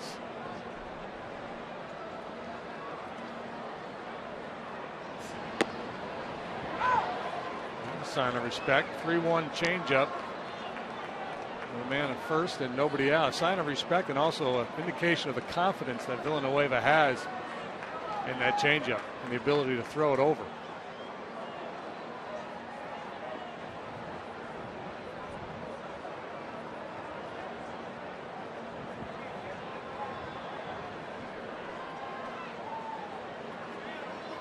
Votto goes on the 3-2, and off the end of the bat, Frazier pops into left. Votto able to locate where the ball is, and he'll get back to first.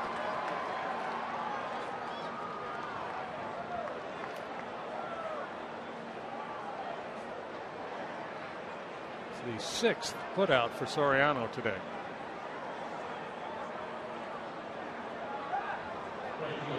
The Cardinals have sent Mitchell Boggs to the minor leagues.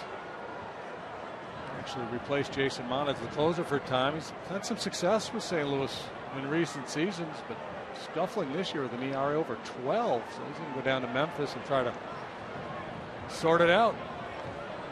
Edward Mojica's been closing lately, right? Yeah. Well, Jason Mott is trying to stave off Tommy John surgery.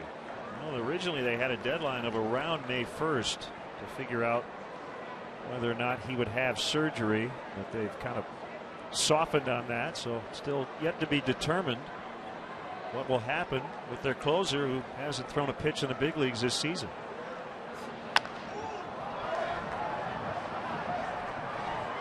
Looked like Bruce was taking a shot the other way there. You normally think of Bruce as a power guy who tries to pull everything.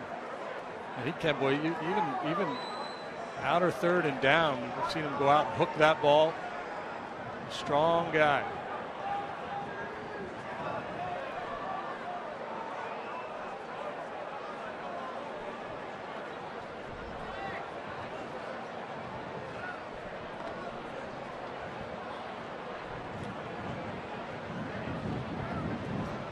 The 0-2 is outside. 1-2 to Jay Bruce.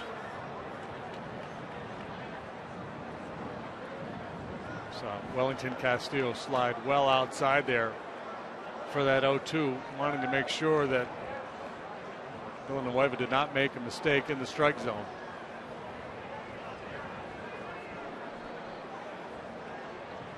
Make it perfect or outside of perfect. Now they're coming in. That will be a fair ball. Votto will be sent by Chris Spire. Relay throw from Rizzo. Late. RBI double Jay Bruce. It's 3-0. Carlos had retired 10 in a row coming into this inning. Votto spoiled that run with the single. And again, they're trying to crowd him here with a slider or cut fastball. And left it down. A big, strong guy like Bruce is pretty good downstairs. If you're going to try to jam him, you want that ball up above the belt, in on the hands.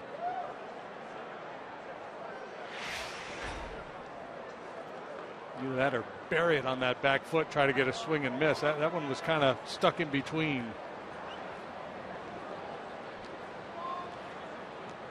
So Bruce in scoring position with one out. Chris Bosio out to the mound. Looks like Bowden is ready.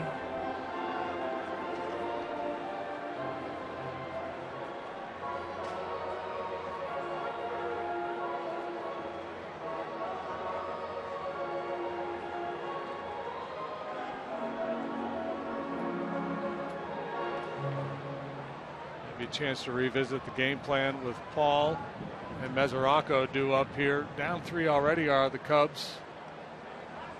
And this Reds bullpen is really tough, and they'll afford to give up any more.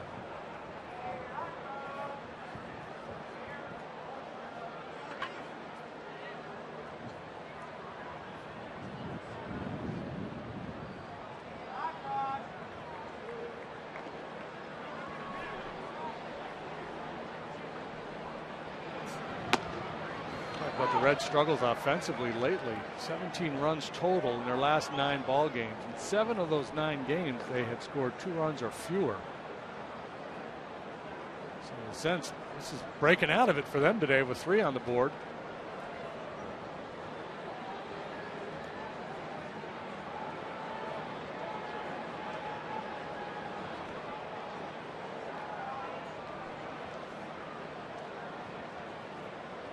Paul from Slidell, Louisiana.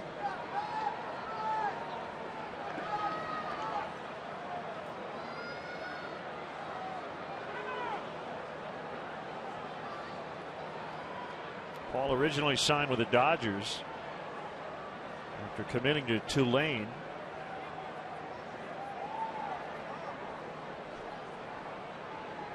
was back in 2003. Xavier Paul. Here's the 0-1. And he went around. 0-2 the count.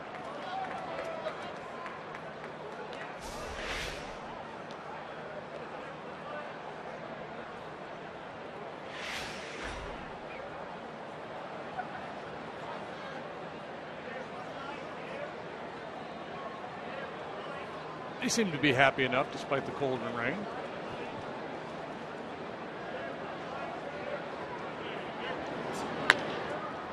Sharply hit grounder right to Barney, with Bruce advancing to third, 2 outs. Well, it's cold here. It was cold in Arlington, Texas last night. And it was bark in the park, you know, where they let the dogs come in. And a resourceful dog wearing the jacket.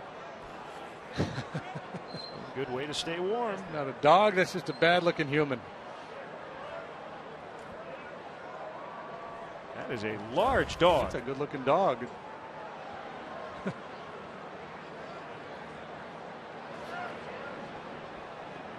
Runner at third, 1 in. And Mesoraco takes ball 1.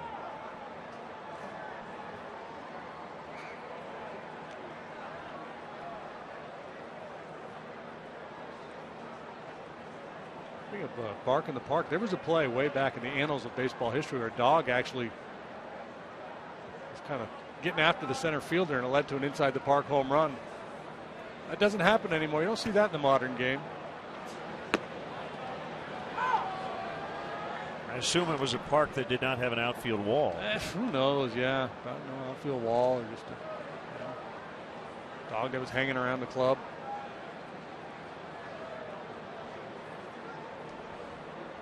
Mesoraco is from Punxsutawney, Pennsylvania. That's where Ned Ryerson is from. That's right.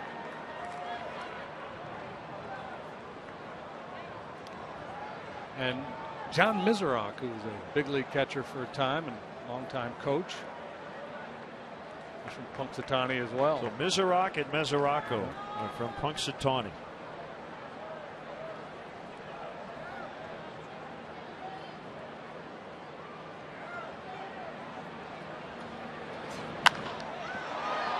Reds will get another as Bruce scores. Mesoraco on his way to second. And he's going to stop there with a double. 4-0. Carlos Villanueva, as soon as that ball was hit, went into a crouch, buried his face in his glove, and had some things to say to himself. He had Mesoraco on the ropes, had him down in the count, and just threw him a hanger up in his eyes.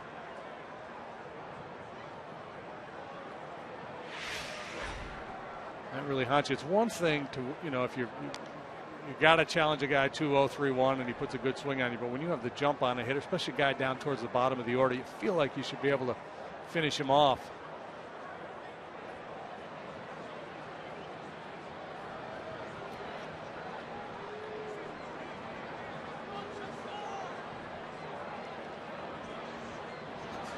Here's Tourist, ball 1.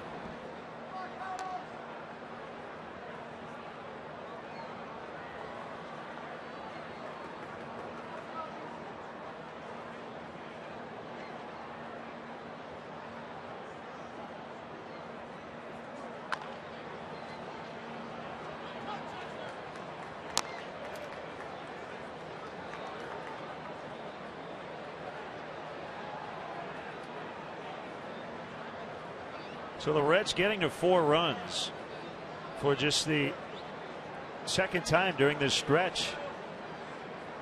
Second time in their last 10 games.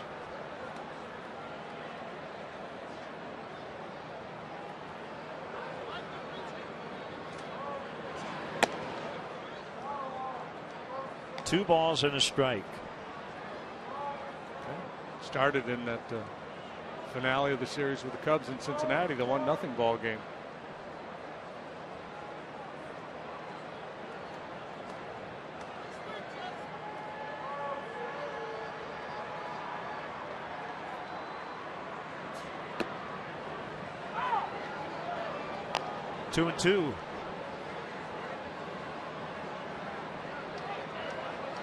have now moved to the bleachers.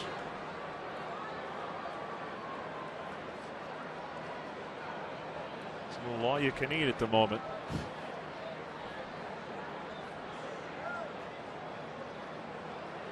2-2 pitches. Tourist chops foul wide of first.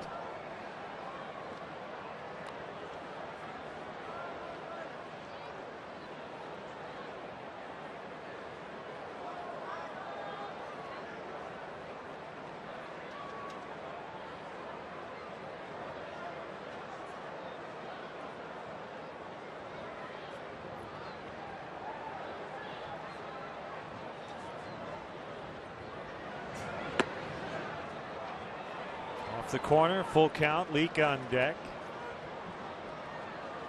Villanueva laboring here to get out of this 6th inning. Yeah, and no disrespect to his tourist, but I mean, you're not thinking about pitching around his tourist here with Leak on deck, the way he handles the bat.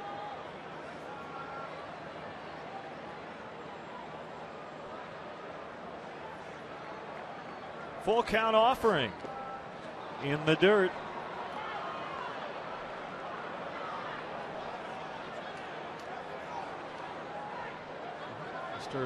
Willing to spit on that 3-2 changeup and take his walk because he knows Mike Leake behind him can handle the bat. So that'll be it for the starter. The Honda call to the pen. Here comes Michael Bowden. 4-0 Reds.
He's out there for the 11th time. 1-1, 3.97 ERA. Michael's allowed 10 hits, a couple of walks, 6 punch-outs in his 11 1/3 innings of work.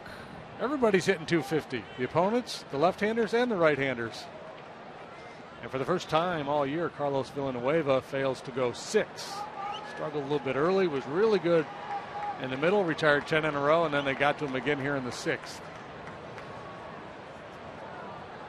Stylish baby right there.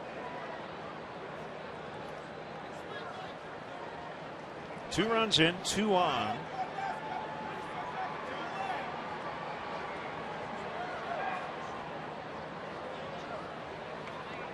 It's Mesoraco. He doubled in Bruce, who doubled home Votto.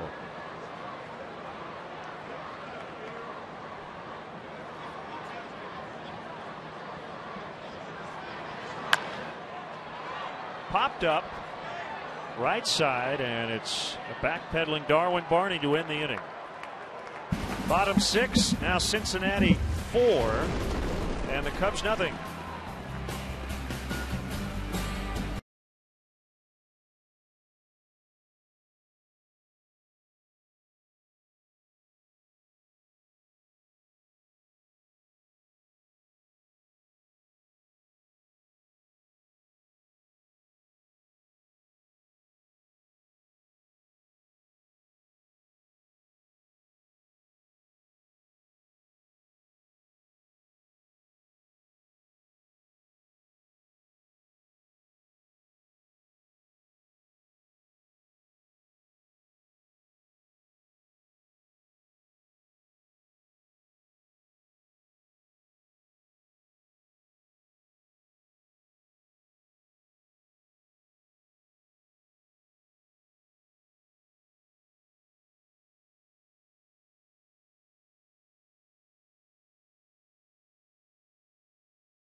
It's a #1 source for live baseball everywhere you go.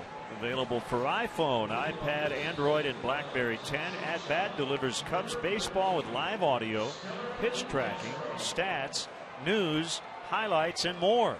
Text At Bat to 31826 or visit Cubs.com for details.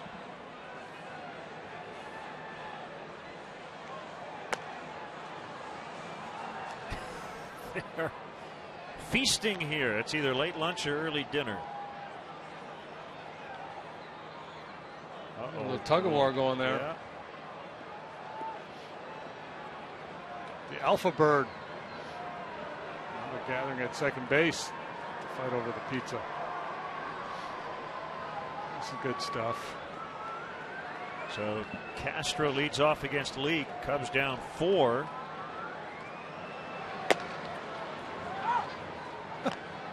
Who's the second base umpire today? Greg Gibson. He was walking over to a cluster of birds to try to shake them up while that pitch was being delivered. He had to slam on the brakes and get out of the second baseman's way in case the ball was put in play.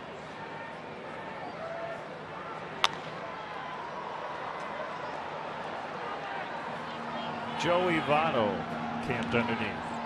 Not been a lot of hard contact off of Mike Leake here this afternoon.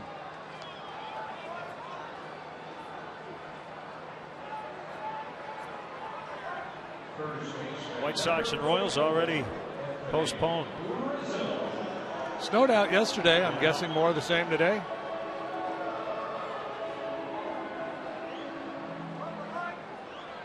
This is May, correct? It is May 3rd, in fact. Yeah.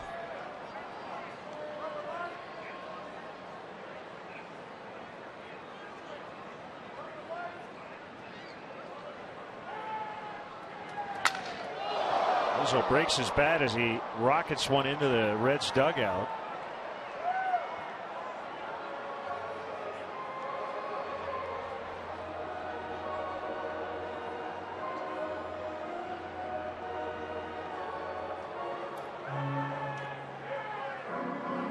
Shot by Danny Mueller. Cubs bat boy.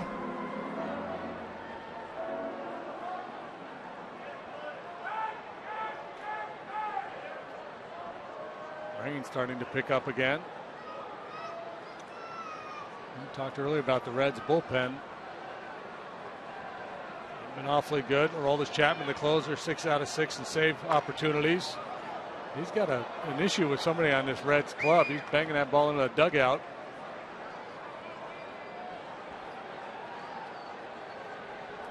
Tusty's unfazed.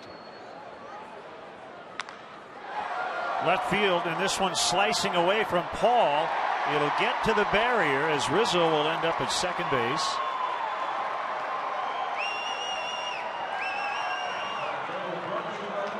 He's 2 out of 3.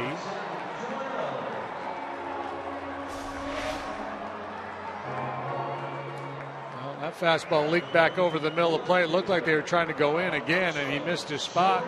And Rizzo able to exploit that mistake by Leake, and now the Cubs have to cash in. A little something done here.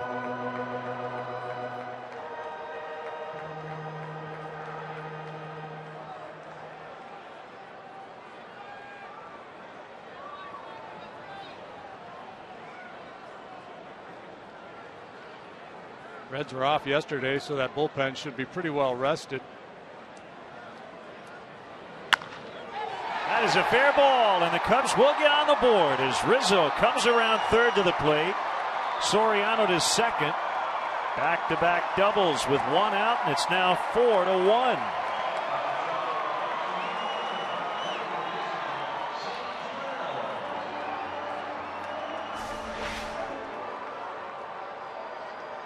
Well, that's Soriano's sweet spot. Enter third and down a little bit.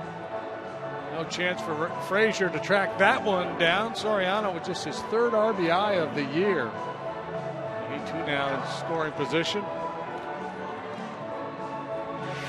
Chance for a crooked number.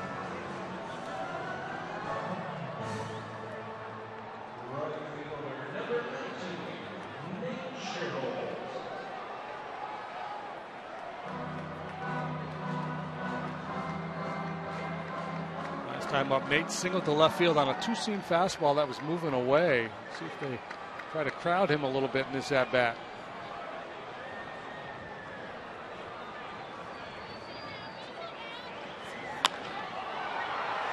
Shallow left.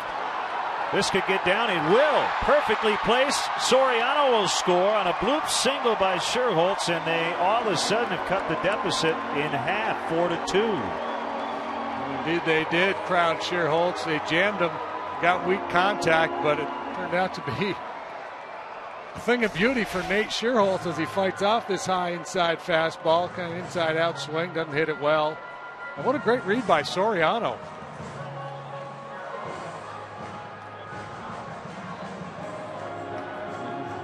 Comes off the bag with an aggressive secondary lead and makes a good early read on that pop-up, knowing that nobody's going to be able to make a play on it. It's Brian Price, their pitching coach. They'll get somebody up. In the visiting bullpen, 3 consecutive one-out hits, and the tying run will come to the plate. That's Sam LeCure.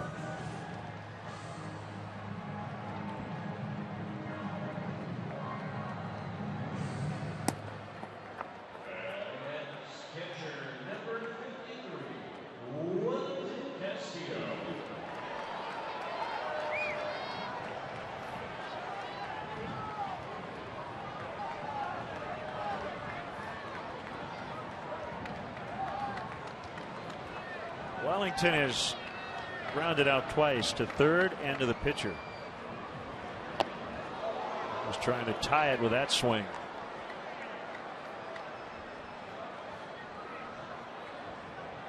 Well, the Reds almost put this one out of reach with 2, but the Cubs have come right back. Nothing wrong with taking a big swing on that first offering. Guessing fastball, trying to run into one. Still got a couple strikes to play with.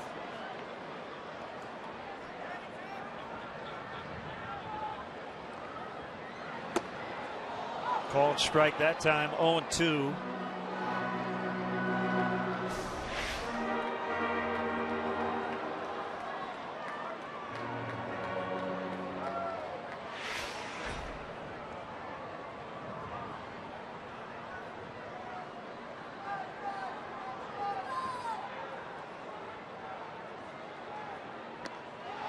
And he got him. That's out number 2.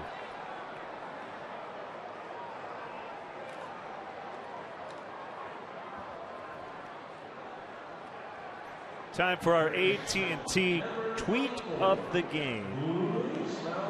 Comes from Kelsey. How come all ballparks aren't the same dimensions when every other sport has the same dimensions? That's a good question. Well, certain dimensions are the same. From base to base, the pitcher's mound, all those things are standard. It would be boring if all the fields were the same. I agree. That is a base hit rolled into right. It'll send Sherholtz around to third. That's a 4th Cub hit of this inning.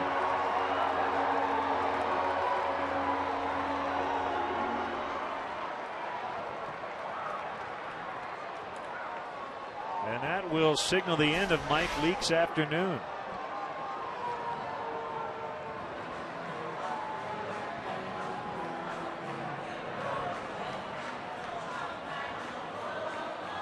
Fourth hit of the inning and 3rd of the afternoon for Valbuena. Honda call to the pen. LeCure for Leake when we come back.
To the pen. Sam LeCure off to a good start. Yeah, he sure is. 1-0 with a 1.64 ERA for the righty. He first came to the big leagues with the Reds in 2010 after working his way gradually through their minor league system. A guy who throughout his minor league career had been a starting pitcher, and he still pitches like a starter in that he uses the whole toolkit. Most guys come out of the pen primarily two-pitch pitchers, but he's 2 and 4-seam fastball, slider, curve, and a changeup. Curveball might be his best pitch.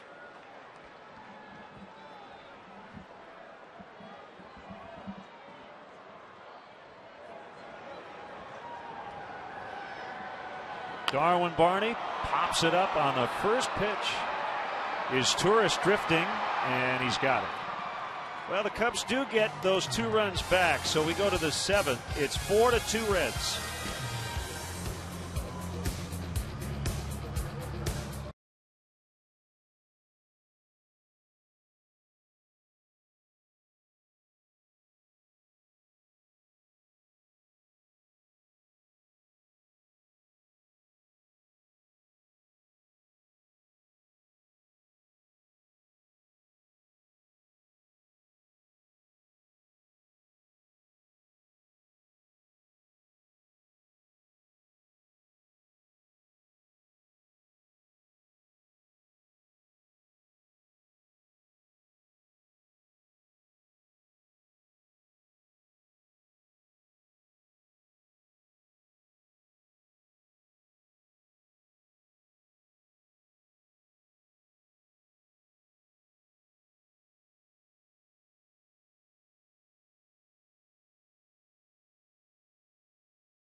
For the latest edition of Sports Talk Live. Get Cap's take on today's Cubs game, a preview of tonight's Stanley Cup playoff, and a lively debate on the day's hottest sports topics. Sports Talk Live presented by Smirnoff tonight at 5:30 on Comcast Sportsnet.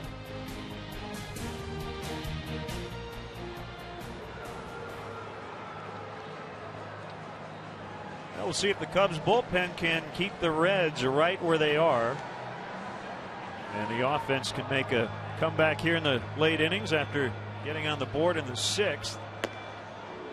And we are 3 outs away from your 7th inning stretch debut. No. Are you ready? I'm thinking maybe go a little Dylan. Maybe go a little Dylan-esque. Sure. Well, I'll help you. I was kind of hoping they'd throw you in the deep end, but you've got a lifeguard today. We could alternate lines.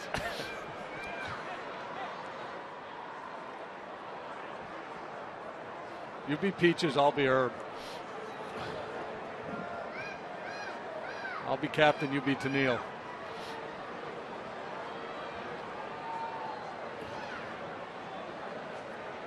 Top of the order now for the Reds, starting with Shin-Soo Choo. 1 for 3 with an RBI single. Well, mission pretty simple here for Bowden. Keep the Reds off the scoreboard. Easier said than done with this guy at the top of the order, and that 460 plus on base percentage he brings to the table. And that's obviously got to come down. It's crazy high, but he's always been a good on base guy. Steal a bag for you, and he's got some power too. The big question was, how would he handle center field? And talking to the Reds people, I'm pretty pleased with the way he's played out there.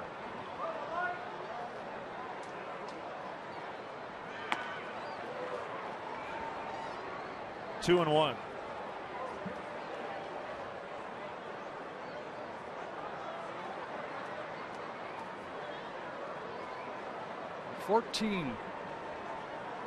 South Koreans to play in the major leagues.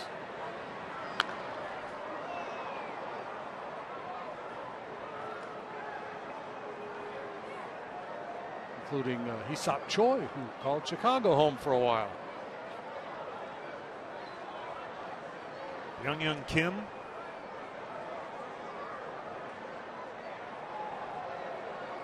Chan-Ho Park, 17 years. He ended up with 17 years. Yeah.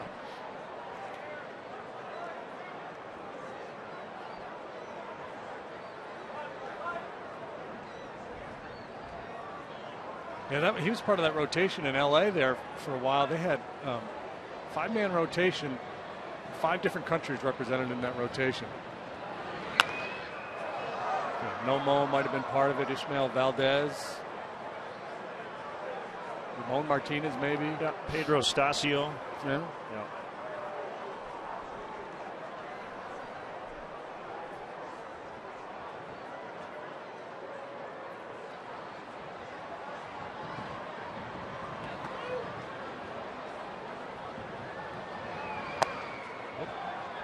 Wide for ball 4 and the dreaded leadoff walk.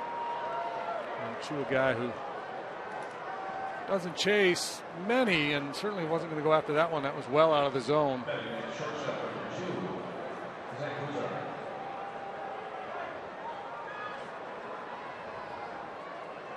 See how the Reds decide to play it here as we move into the later stages of this game. Cozart has not done much with the bat this year. He has hit 4 home runs, but he's hitting for a low average. For 3 today with a couple of punch outs.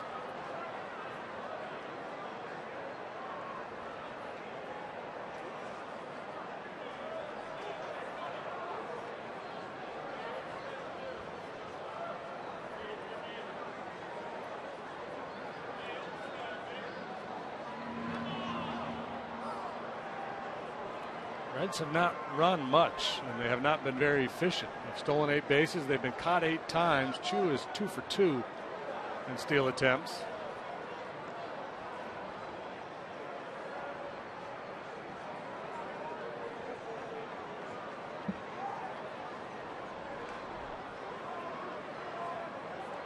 Pretty big lead over there. He was leaning, not running, and a pop up by Cozart. Sidestepping Rizzo, got over near the tarp once again. This time didn't have to go behind it though to make the grab.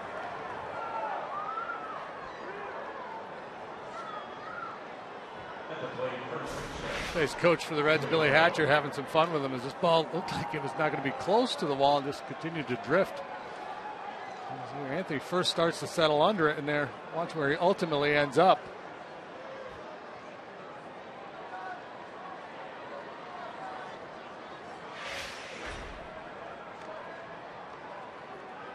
I've already planted the seed with your former teammate.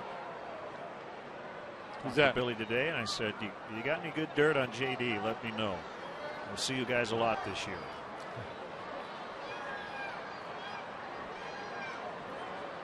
Nothing came to mind immediately, That's so good, I guess yeah. that's good for Hatcher you. got nothing on me.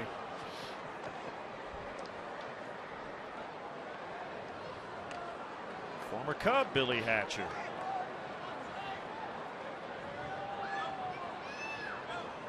Started here, correct? Yeah.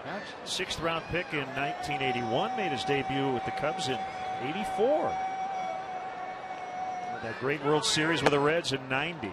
Outside, 2-0. He hit .404 in 14 career postseason games, including 9 for 12 in the 1990 World Series.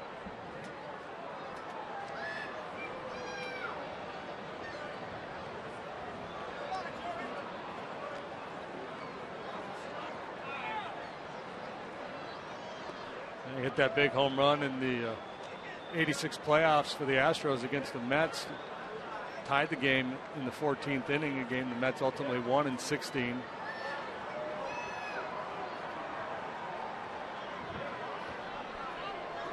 That game was on over the winter. And the result never changes. No. The throw goes to second because Chu took off for second, but then he stopped. So Castillo threw the ball Well, that was an odd-looking turn of events there. Votto with an awkward swing through it. Castillo just fired it blindly to second. Well, a couple things, three things. One, obviously the throw shouldn't have been made. Two, it probably should have been blocked, although that wasn't easy. And three, it points out the value of quote-unquote playing the whole game. Chew that hard bluff off of first base. It doesn't take a whole lot of effort, but sometimes it can influence the opposition, whether you get an infielder breaking to the bag to cover and opening a hole, or you get a catcher who's a little jumpy making a throw when he need not.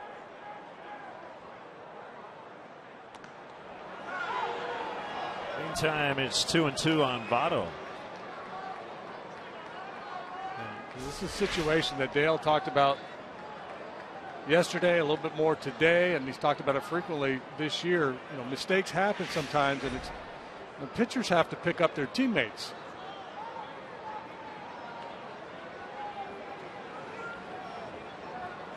The pitch.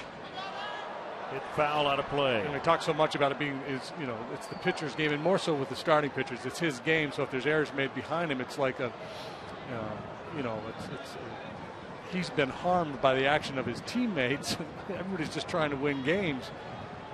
And defensive players pick up pitchers, and it's pitchers' responsibility to pick up their mates when they make a mistake, whether it's physical or mental.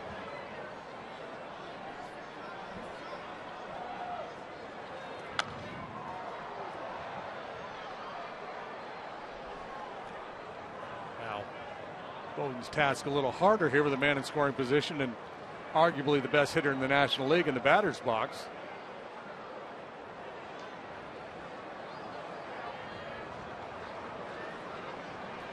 A lot like Ryan Braun, if he thinks he's going to get an off-speed pitch, he'll just stay back and fight off fastballs and look for that. Probably in this case, he's probably maybe thinking splitter with Michael out there.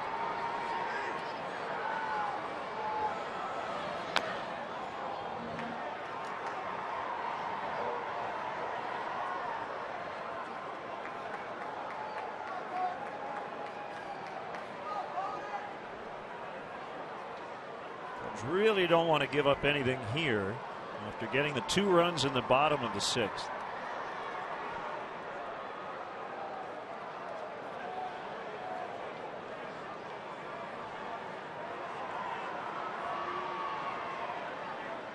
The next 2-2 hits Votto.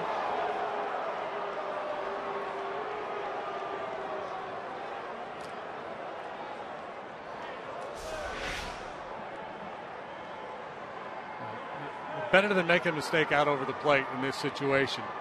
You're trying to push him off the plate with an inside fastball, likely with an idea of coming back with a split finger pitch. And Votto just hanging in there and taking that one. So that's not a horrible result for Bowden and the Cubs with Votto in the box. Now he's got to get a double play ball here from Frazier.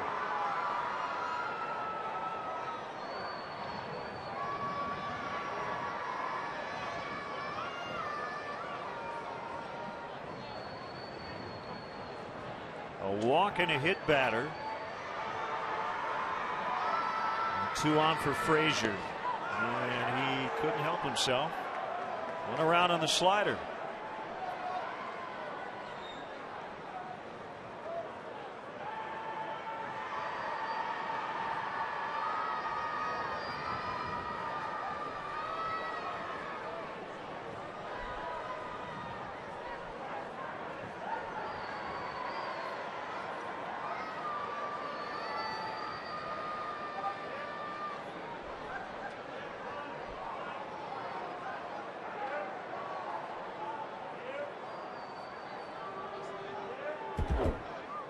Look at our AT&T Uverse multi-view.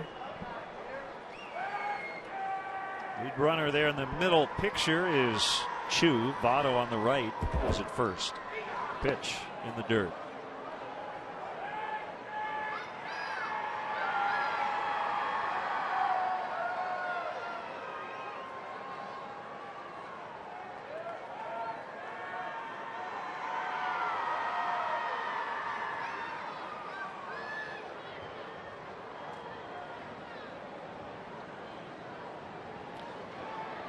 Frazier and Phillips have been the beneficiaries of all the on base, all the at bats with men on base because of Otto and Chu.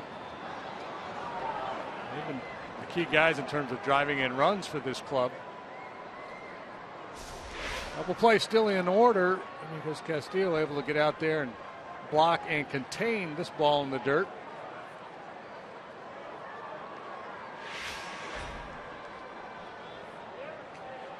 Phillips out of the lineup today, just getting the day off, a rare one for him. So Frazier in that cleanup spot.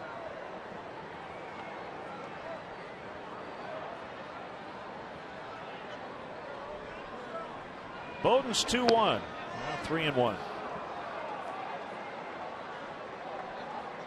Michael really deliberate, taking a lot of time between pitches. And sometimes that really make it difficult to throw the ball where you want to.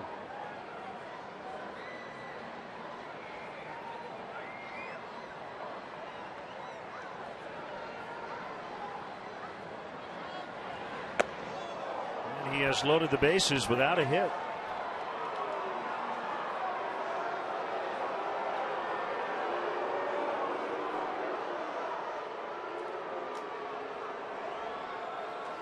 A rough outing in Cincinnati last week. Gave up 3 runs, took the loss in an inning and 2/3 on April 22nd. There's no plan B right now. There's nobody up in the Cubs bullpen, so you're going to have to deal with the dangerous left-handed hitting Jay Bruce here.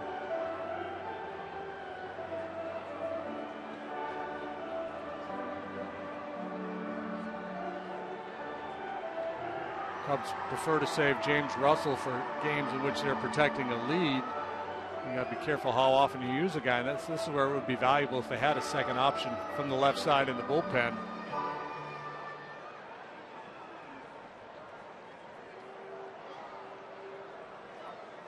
That game I was talking about earlier, he pitched a scoreless 12th and then allowed the 3 runs in the 13th. Today trying to keep his team in the game, down 4-2 in the 7th.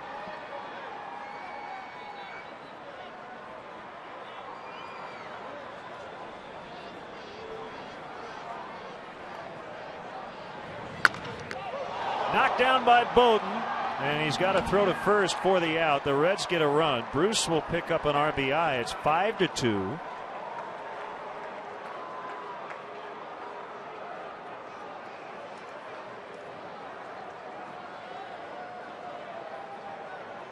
He's able to handle this cleanly, and it was well hit by Bruce. He's had a lot on it back to the mound. If he gets it cleanly, he's probably going to go 1-2-3 for the double play.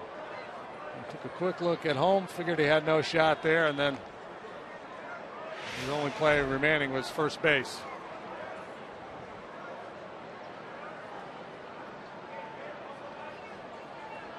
Still 2 in scoring position, and with the bag open, they will intentionally walk Xavier Paul.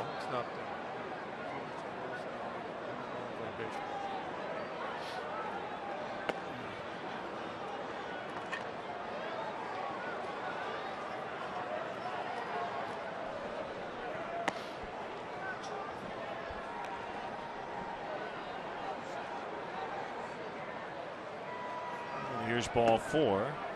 So Devin Mesoraco will bat with the bases loaded.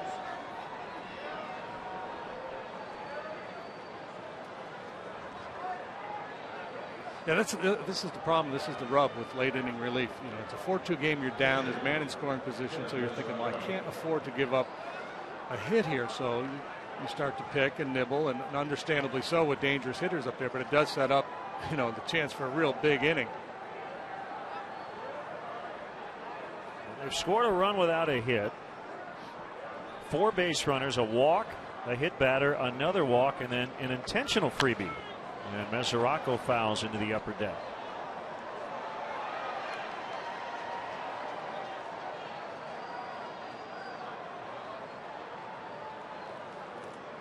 Yeah, a whole lot has happened since, but you know, a lot of this inning keyed by Chu bluffing that start off of first base and Castillo throwing the ball into center field.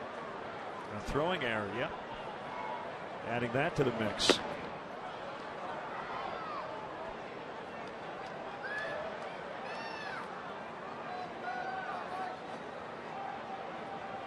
Get right back to what Dale talked about in the pregame. These types of innings have blown up on the Cubs. Need Bowden to make a pitch here. That's why there's so much value in big arms in the bullpen, whether it's closers, late inning guys. You know, the more strikeouts you have late in games, the less likely you're going to fall victim to goofy, fluky bloopers and bleeders, and things of that nature. Keep the ball out of play.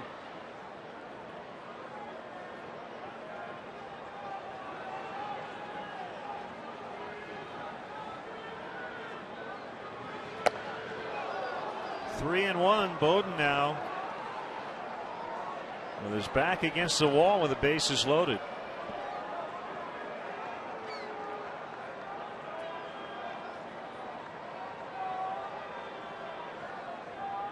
He's made 31 pitches, only 13 strikes. He needs a quality one right now.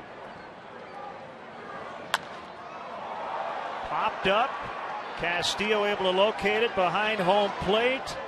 That's the inning. Time for the stretch. Guest conductors for Take Me Out to the Ball Game. Cubs television broadcasters Len Casper and Jim DeShays. All right, Cub fans, a big Chicago welcome to my new partner, Jim DeShays. We are thrilled to call Chicago home. A one, a two, a three. Take me out to the ball game. Take me out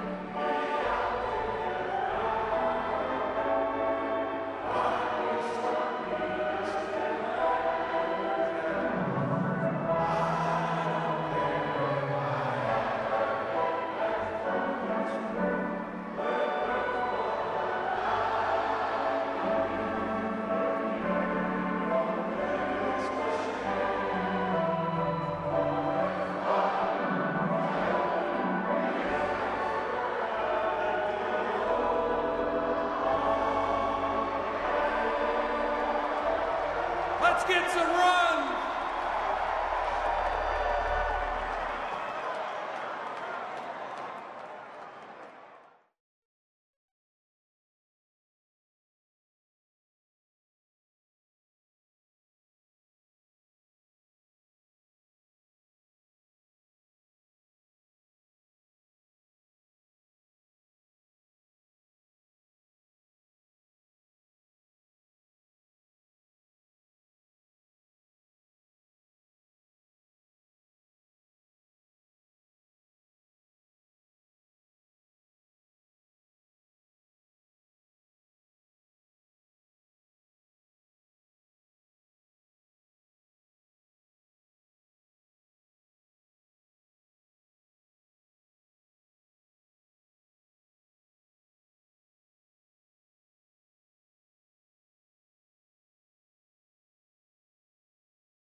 That was great. That was fun.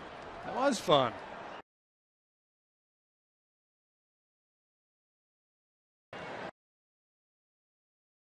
Five to 2, and pinch hitting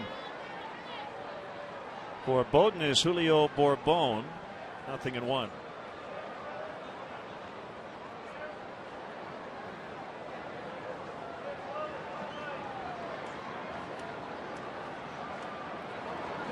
Strange line for Michael Bowden. An inning and a third, no hits, 3 walks, and a run.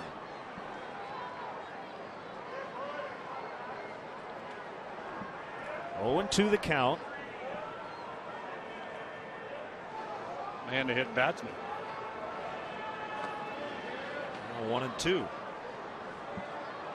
All right, so what are your thoughts now on singing now that you've done it? I'm good. I've done it. It's in the books. I've fulfilled my obligation.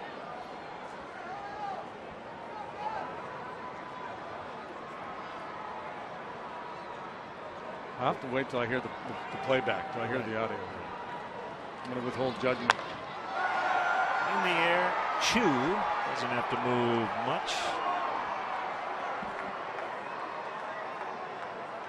Planning a special day or night at Wrigley Field? Personalize your visit by purchasing a special message to be seen on the center field scoreboard.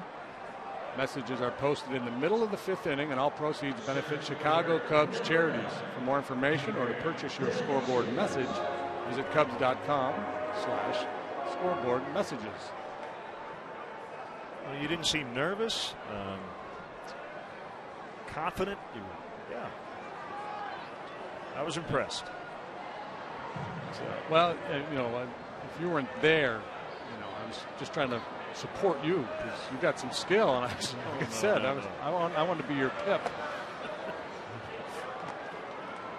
No, there was one fan down in the lower bowl looking up saying, turn it down, but that was it. Everybody else was very nice.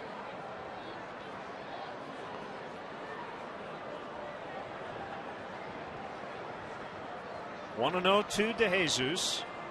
Still looking for his first hit today. Come from a very good curveball. Long line of bad singers. The holidays at my grandmother's house growing up, a bunch of French Canadians singing Christmas carols after drinking beer all day. Just not pretty. That's in my DNA.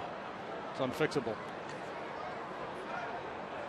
Well, one of your daughters can sing. I know that, right? A couple of them, yeah. It's a base hit for DeJesus. I get that from their mom. Well, this seems to be a good time to get a little something going. One out in the 7th, man on, 2, 3, 4 coming up. Jesse has not yet run out the big arms in his bullpen. Sean Marshall's up. He was up last inning as well. So he's got Marshall ready, probably for Rizzo.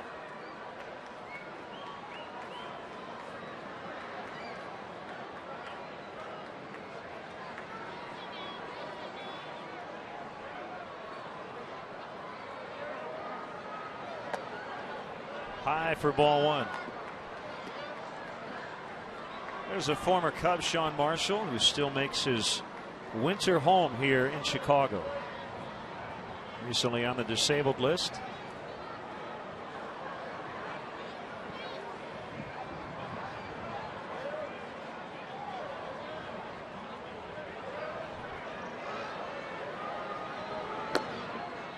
Outside, 2-0.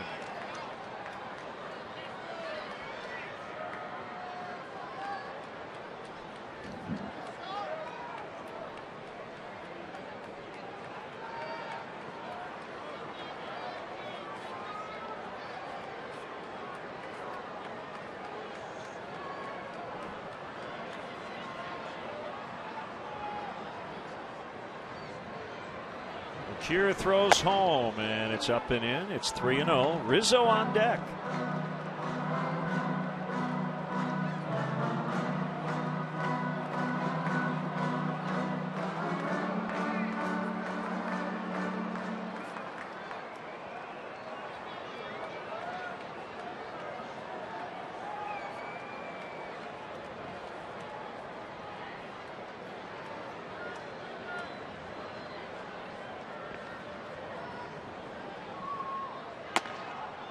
Three and one.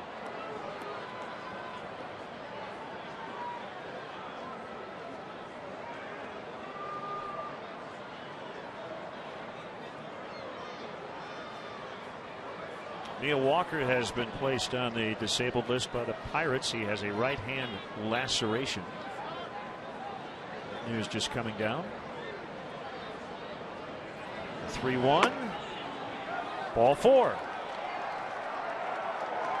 Likely will do it for LeCure.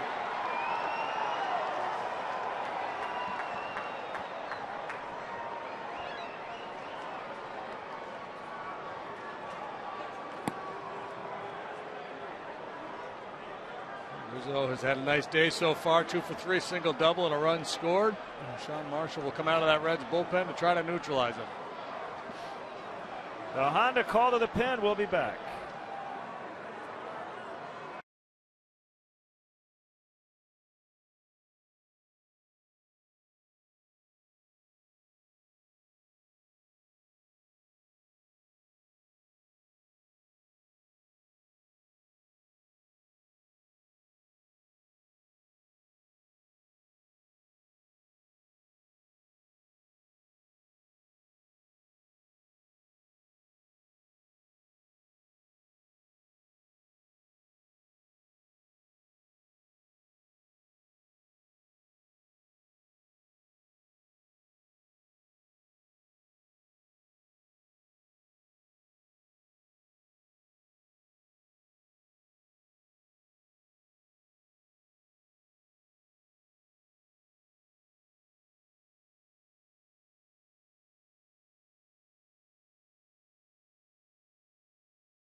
It's a Honda call to the pen, and former Cub Sean Marshall will make his 4th appearance. Cubs have runners at first and second. With 1 out, Anthony Rizzo due up. He made 1 appearance, then went on the DL, and he's made a couple appearances since coming off, so he's missed most of the year so far. He had left shoulder tendonitis.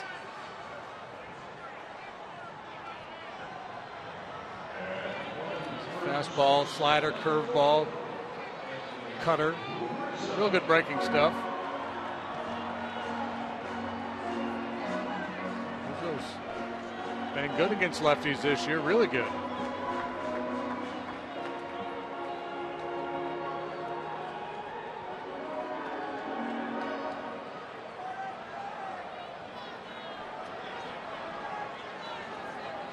Jesus at second, Castro is at first.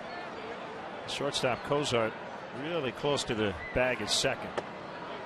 And curve for a strike. Well, going back to his Cubs days, Sean Marshall likes to pitch backwards. He'll go breaking ball early, and then when he gets ahead, he'll go with his fastball.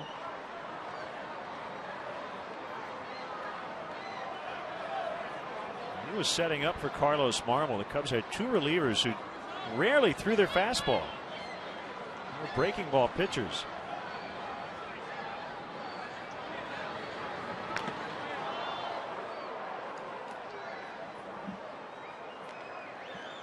How about this, JD? According to Fangraphs, his last 3 years with the Cubs, he never threw his fastball more than 25% of the time.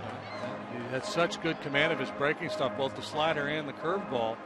Hitters generally want to hit the fastball, so if you can get the breaking stuff over, and he doesn't just have soft little get over breaking ball. He can bury it down in the dirt. So he'll change the angle on it a little bit, make it a little sharper when he's trying to finish you off.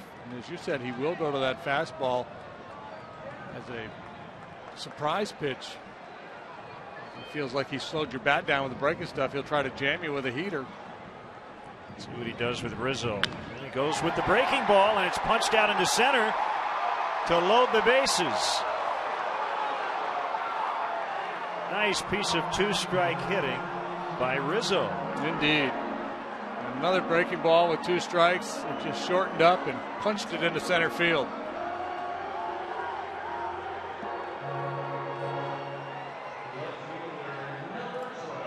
Talk so much about strikeouts being up, and a lot of it is guys unwilling to adopt any kind of a 2-strike approach. Rizzo choked up a little bit on the bat, just flips it into center field. Wet ball almost eludes Chu out there. This is our Ava's slow-mo replay. So this is the opportunity the Cubs have been building towards here late. They're down 3. But they have the bases loaded, and their cleanup hitter at the plate. Curve is inside.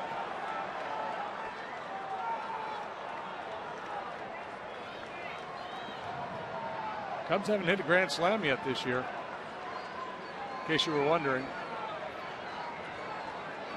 I was.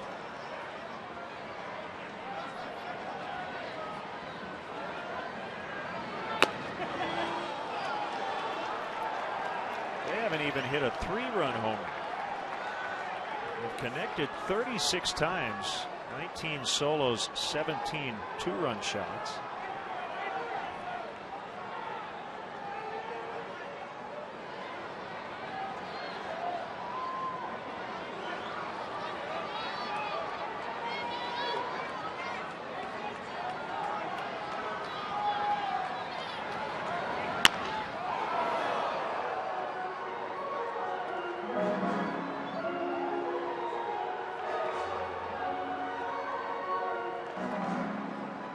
Fairly predictable result there with Marshall throwing that breaking ball down and in on Soriano, that he'd pull the ball hard to the left side.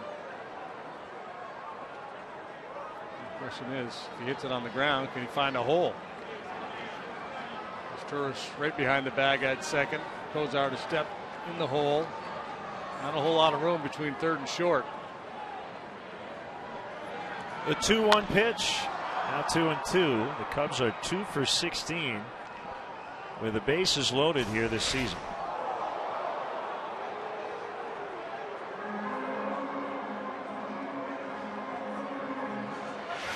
Pitch to hit right there. That breaking ball stayed up in the zone.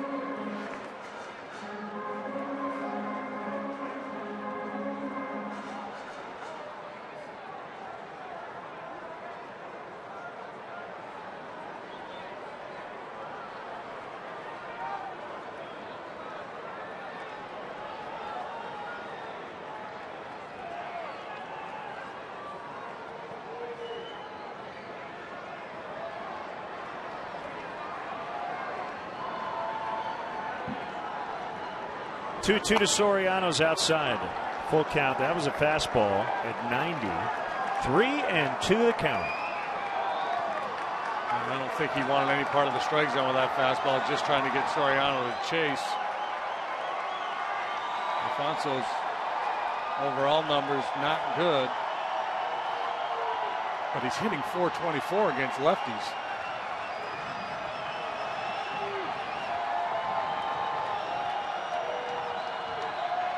Marshall with a payoff pitch, and Soriano could not help himself.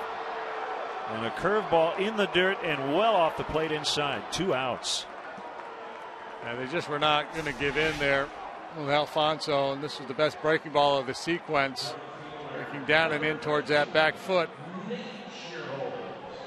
Number 4 there on the grid. That's the one he fouled off to the right side. That's the one he'd like to have back.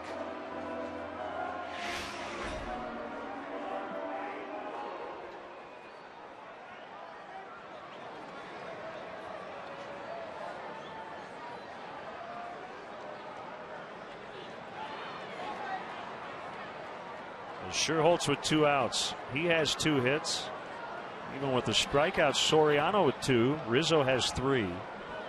Cubs are out hitting the Reds 11-7, but trail on the big board by 3 runs. Called strike. Interesting that Dale's letting Nate have this at bat against the lefty. He's had very few plate appearances against left-handed pitching this year. There's a right-hander ready in the Reds bullpen, so Dale probably figured, well, if I go with Hairston or Ransom in this situation, they're going to counter with the righty. And Sherholtz is in the game. He's hot. He's had a couple of hits today. A bouncer to the second baseman is Torres, and Sean Marshall gets out of it. Bases loaded, 1 out, and the Cubs do not convert.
Here on Comcast Sportsnet. Tune in as ace Jeff Samardzija will head to the hill against left-hander Tony Cingrani. Cap and Holly will kick off the coverage at 11:30 with Papa John's pregame live. JD and I will hit the air at noon. Cubs hosting the Reds tomorrow on Comcast Sportsnet. 5-2 Cincinnati. Cameron Lowe in the 8th. Cameron 1-1 so far between his time with Seattle and the Cubs with a 7.62 ERA. Home runs have been a big issue. He's allowed 9 home runs in 13 innings of work. Obviously, that's something he'd like to tighten up.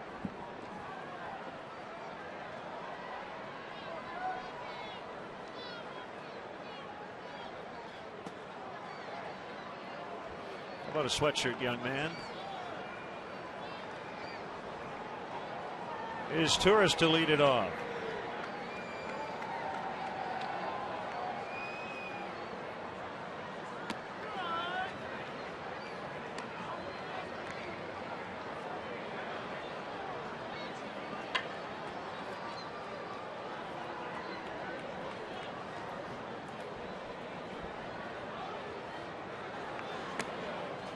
Jack Hanahan is on deck to bat for Marshall.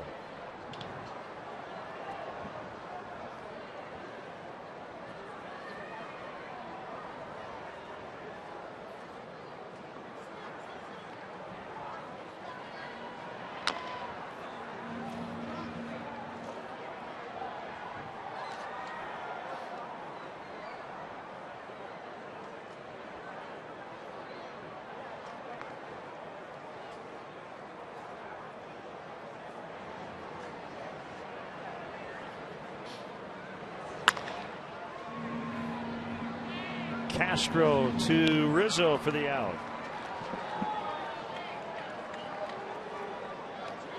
The Chicago Cubs strongly encourage the use of public transportation. The CTA Red Line stops directly at Wrigley Field at the Addison Station. For drivers, DeVry University offers remote parking and bus service for $6. Or try riding your bike and use the Cubs courtesy bike check sponsored by World Bicycle Relief. That's located on Waveland near the corner of Clark. For details, visit Cubs.com or call the CTA hotline. Hanahan to bat. 5 pinch hits. Reds as a team hitting .311 in the pinch. That's way above average.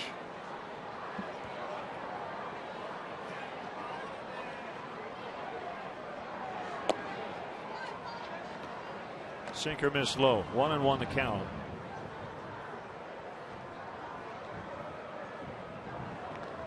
Big Jonathan Broxton will get the 8. With Aroldis Chapman waiting for the 9th. Castro again at short. So the Cubs bats will not see much more of 76 mile an hour curveball the rest of the way. Here comes the gas.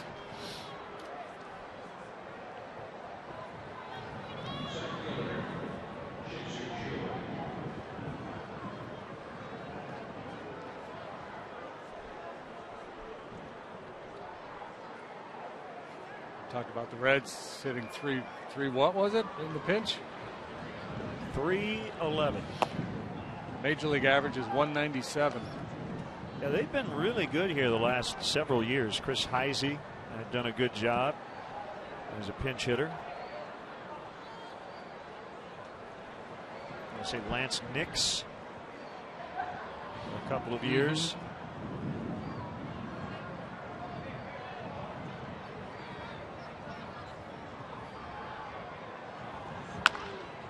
Fly ball to left. Soriano over toward the line. It's going to land fair.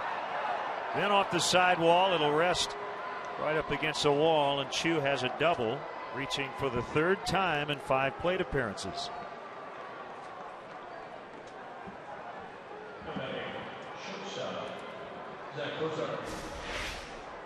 I said earlier he wouldn't be able to sustain that 460 whatever on base percentage. Maybe I was wrong. Maybe he'll be able to do it all year long. It's just been unbelievable the run he has been on. This ball, I think, it fooled Soriano a little bit. We didn't realize Chu had that kind of pop the other way.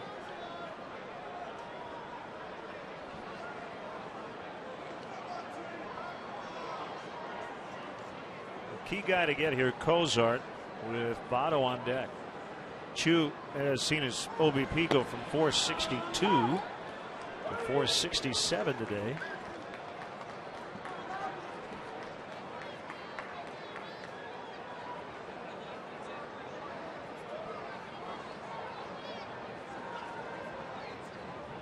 think if the All-Star game were tomorrow, he'd have to be the National League's leadoff hitter.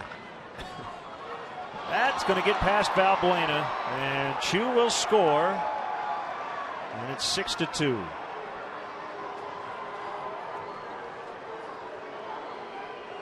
Well, they've had a lot of big 2-out hits.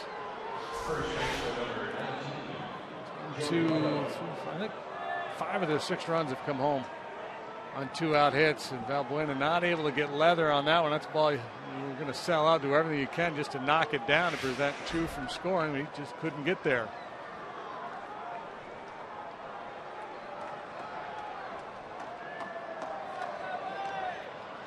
Solid day for Votto. 2 singles. He's reached 3 times. He's scored twice.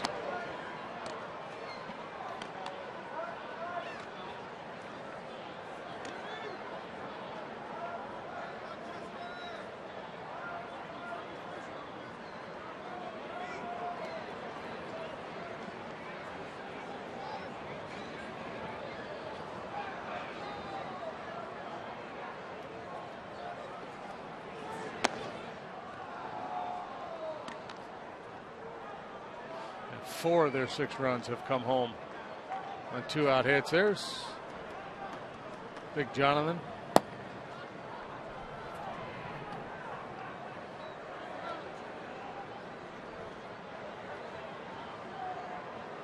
Kind of broad at the shoulder and narrow at the hip. No one ever gave any lip to Big John.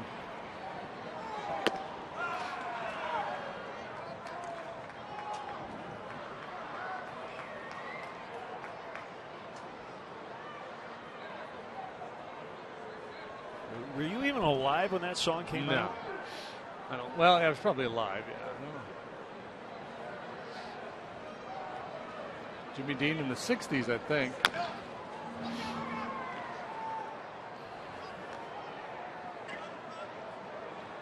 Well, they might have to update it for Broxton. He's not that narrow at the, No, the waist. There's not anything narrow about him at all.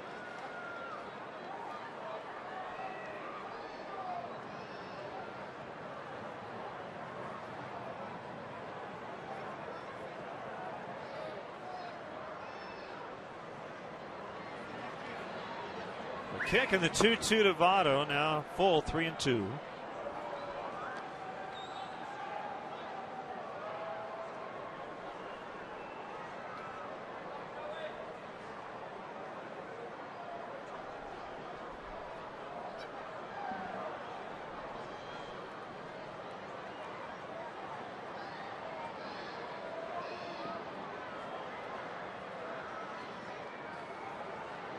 Three-two of the runner going. Votto draws the walk.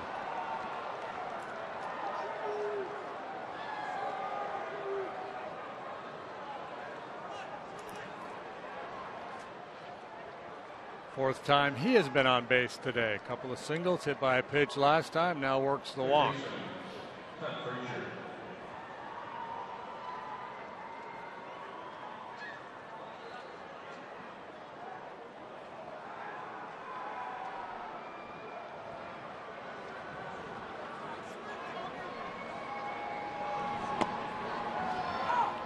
This date in 1980. Cub great Fergie Jenkins, then a Ranger, becomes just the 4th pitcher in baseball history to win 100 games in each league. Beat the Orioles 3-2.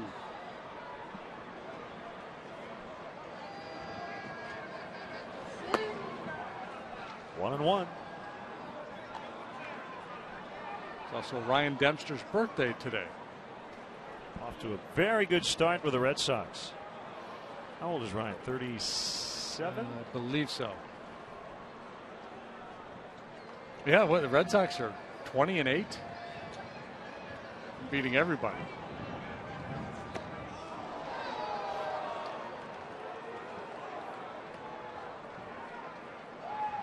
Pretty nasty right there from Cameron. Made Ryan a year older than he is, 36.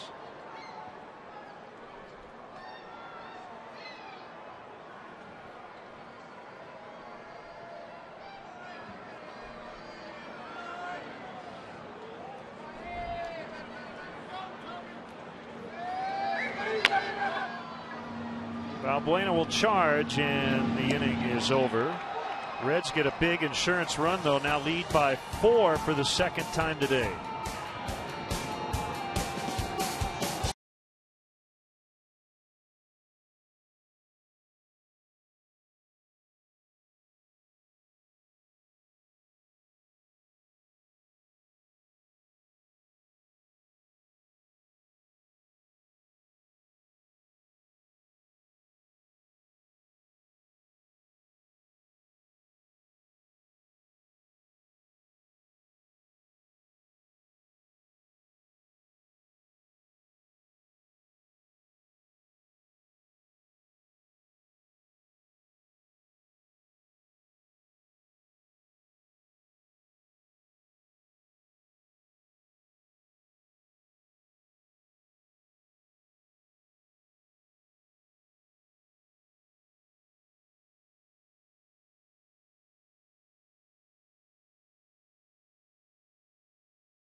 Reds 6, Cubs 2. Cincinnati trying to win for the 7th consecutive time at Wrigley Field. And it's right-hander Jonathan Broxton in for the visitors, facing Wellington Castillo. So tall order now for the Cub hitters as they try to come back against Broxton. And if they do make a run at him, they'll likely see Chapman. Broxton fastball, slider, and a cut fastball. Mostly power stuff. He's not going to try to trick you. That time he did, and it didn't work out for him. 72 miles an hour. It got away from him, and Castillo is on.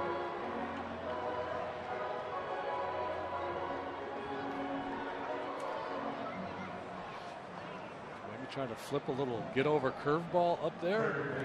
Normally you don't see that from him.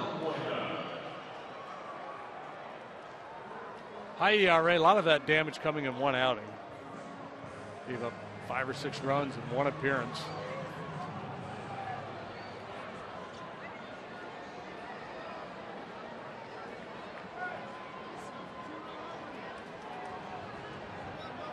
At Pittsburgh back on the 14th of April, he allowed 6 earned runs in 2/3 of an inning. 1.69 ERA if you take that one away, which of course you can't. I wish we could. Pitchers, we always want to.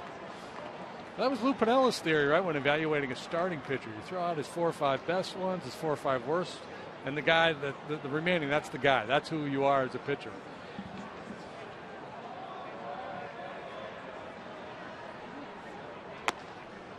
One and one on Valbuena, who has 3 singles.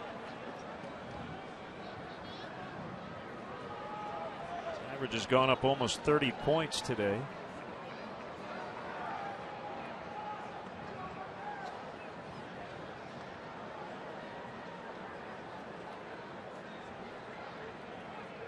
There it is. Shallow left. Cozart calling for it. 1 out.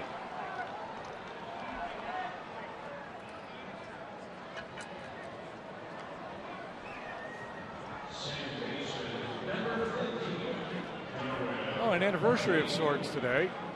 Cubs third baseman David Bell made his major league debut for the Indians on this date back in 1995.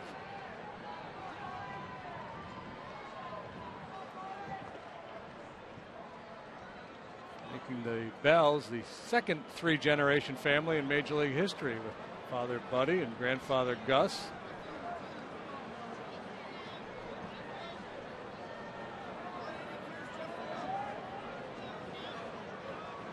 David hit for the cycle in 04.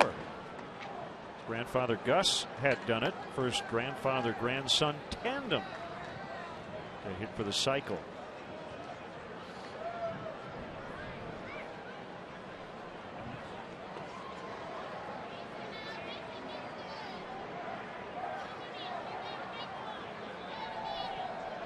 Broxton's 1-0.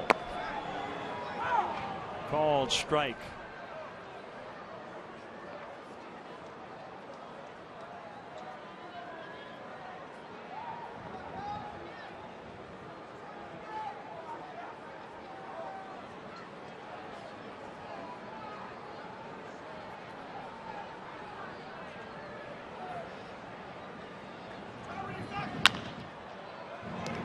Frazier had to back up, and they will turn it. Didn't think they were going to have a shot once Frazier backed up, but that ball was hit hard, and they go around the horn to end the eighth.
Cubs baseball back with you tomorrow on Comcast Sportsnet, 11:30 for the pregame for Game 2. And Kevin Gregg will work the ninth.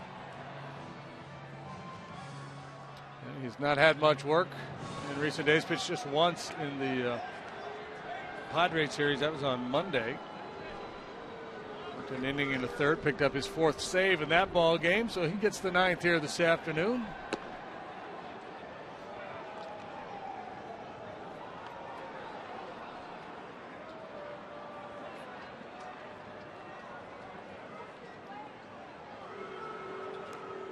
Gregg will face Jay Bruce. We got four last names here: Kevin, Gregg, Jay, Bruce. Or four first names.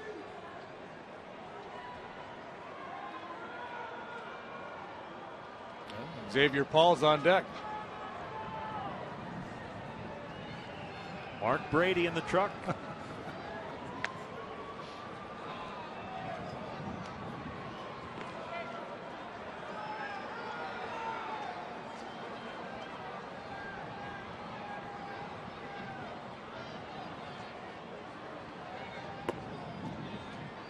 Two 2-0.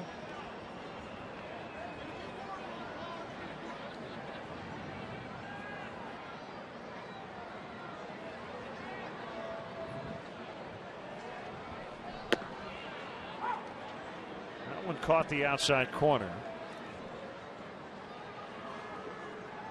Gregg works quickly.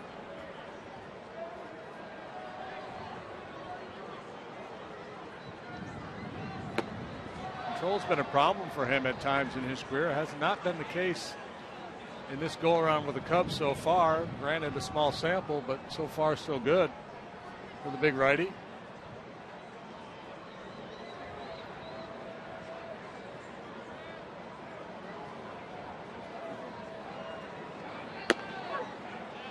He got him.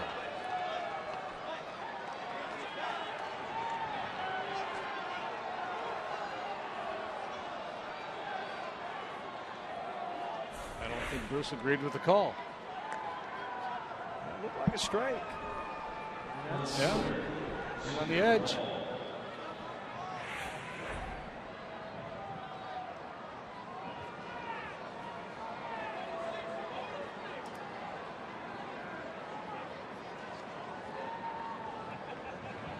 Marlins are in Philadelphia tonight. Ricky Nolasco, Jonathan Pettibone.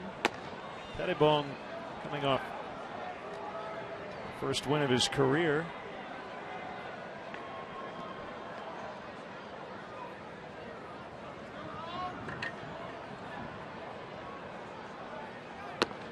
Mets are in Atlanta.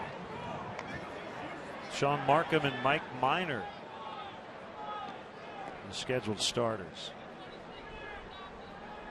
So Aramis Ramirez back for the Brewers tonight. Kyle Loesch will start for them. Shelby Miller, the 2.05 ERA, will go for the Cardinals.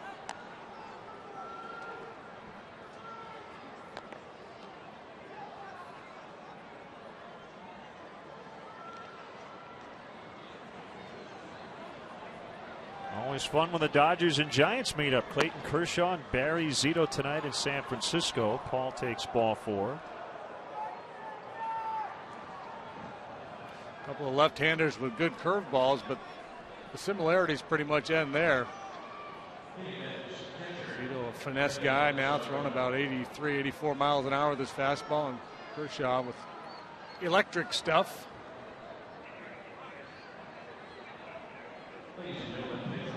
Derek Robinson will run for Paul. Kershaw will be coming off the bereavement list to make that start. Barry Zito has had 3 home starts. He's dealt 7 shutout innings in all 3 of those outings.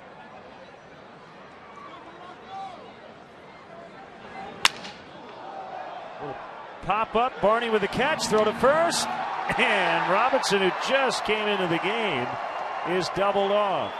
So we go to the bottom of the 9th. 6-2 Cincy.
On base 3 times today, something he's been doing pretty much all season long for the Reds. Get on base. Well, he is the man that makes the Reds machine go. I guess can't really refer to this version of the Reds as the Red Machine, but he's certainly a catalyst.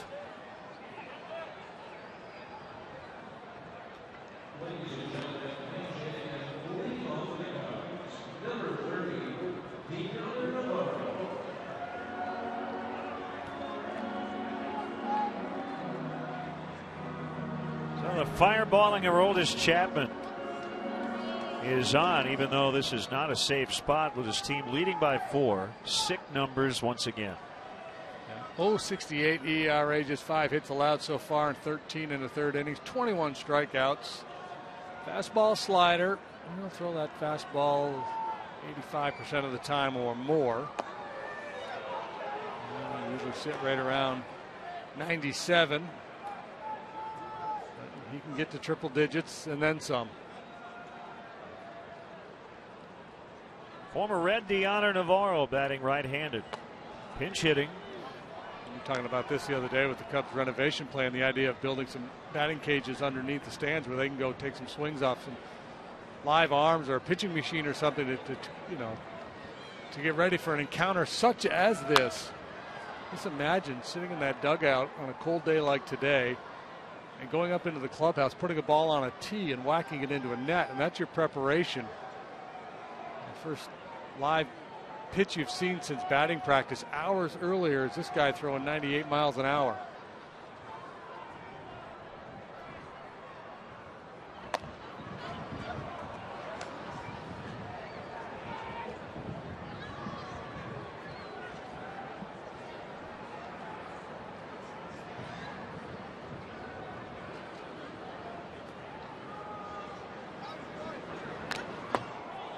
Just got a piece of it.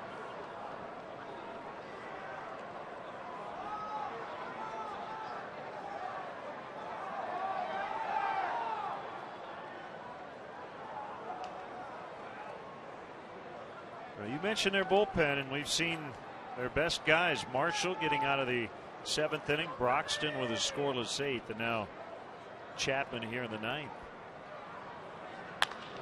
And a base hit. Navarro against his former teammate with a leadoff single.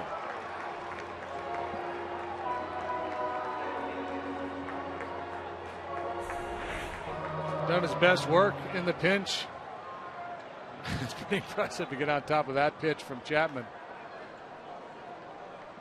Ladies and gentlemen, number 17, Dave Chappelle. Dave Chappelle will hit for DeJesus.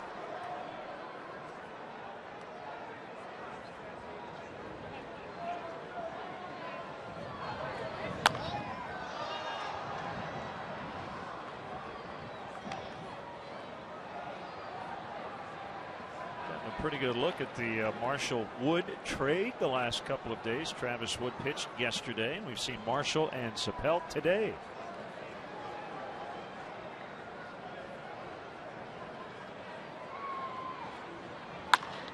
Another base hit. Chappelle with a single to right. Cubs had 2 on, nobody out.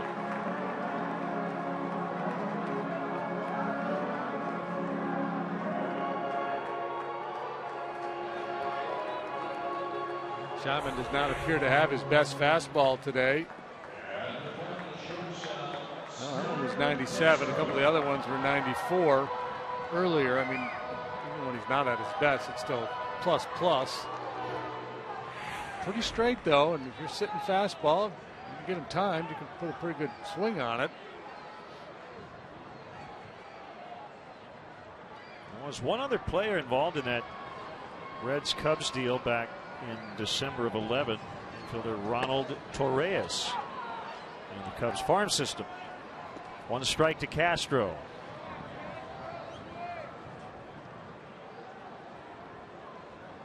Chapman starting Castro with a slider there after giving up a couple of base hits. Another one and a strike call. Well, as a hitter, you've got to be geared for the fastball. And if he's able to throw his slider over, there's not a whole lot you can do. You're not going to change your approach and look slider off Chapman. You'd have absolutely no chance at all. catch up to his fastball if you're looking for the breaking ball.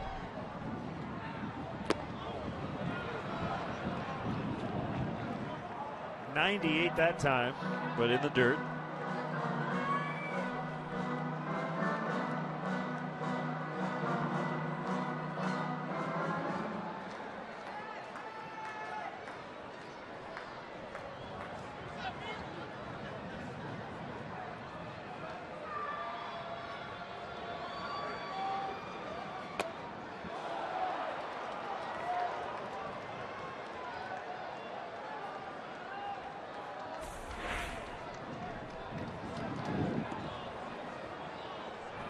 Rocco fortunate to catch that pitch.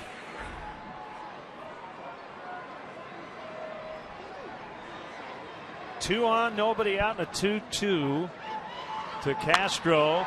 And he lines into right, and a tying run will come up. 3 consecutive singles to begin the night off Chapman.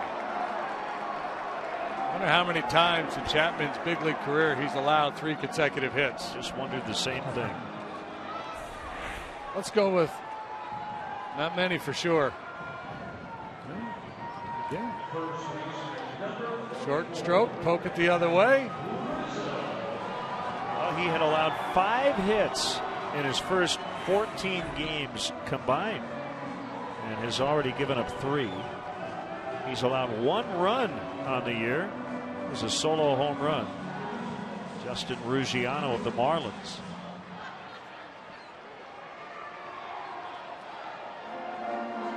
Rizzo had that at bat off of him in the series in Cincinnati before we left town, and he had a good, solid, sharp single to right field off a Chapman fastball. It's a pretty impressive swing of the bat. Bases loaded. Fastball strike.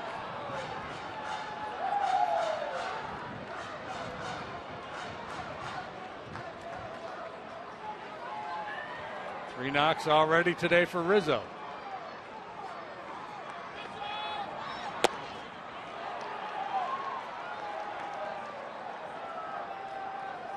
Cubs have seen Chapman more than any other team, save for the Pirates. They've gotten some looks at him.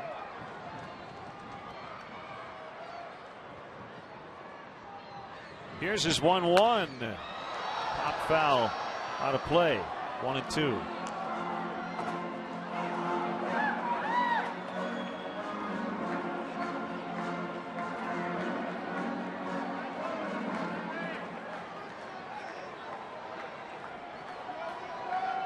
Chapman has been really good against the Cubs. His ERA is about a half a run. Rizzo has to adopt the same approach here he showed with Marshall. He wanted to punch it somewhere. Swing and a miss. He got him on a slider. Yeah, the fastball's getting hit today, so he's had to go to that second pitch more often. Yeah, 1 out. Yeah, and he made a dandy here. This is a tough pitch.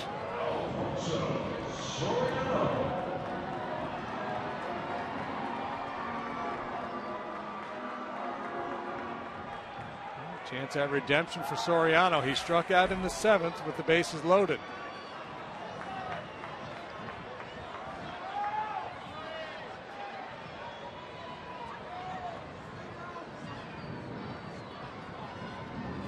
The pitch is a strike on the outside edge. 98.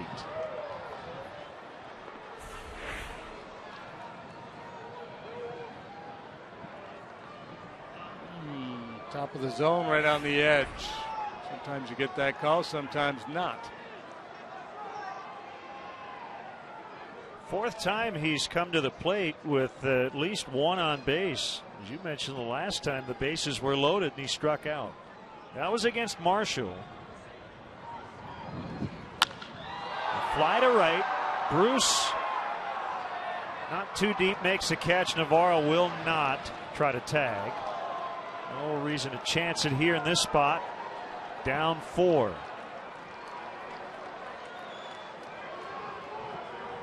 And Scott Hairston will hit for Scherholz.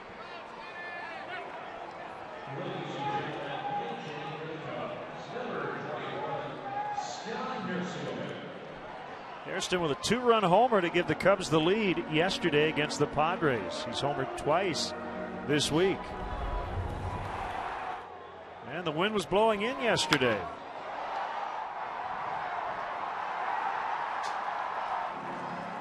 I'm guessing he won't get cheated in this at bat. He's going to take a couple big swings.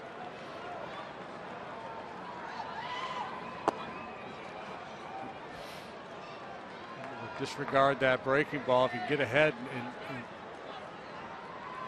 cheat on a fastball, he might be able to inflict some damage here.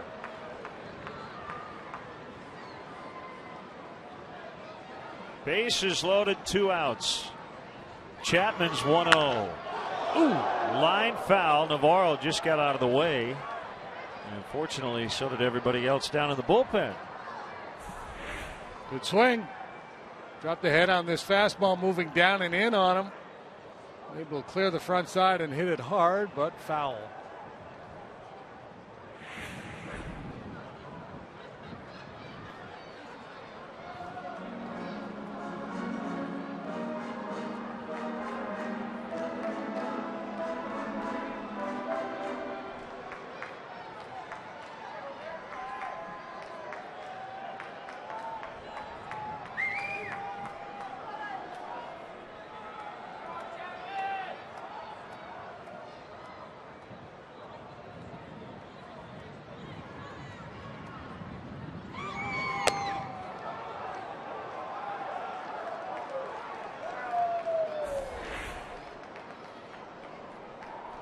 Pretty quick feet.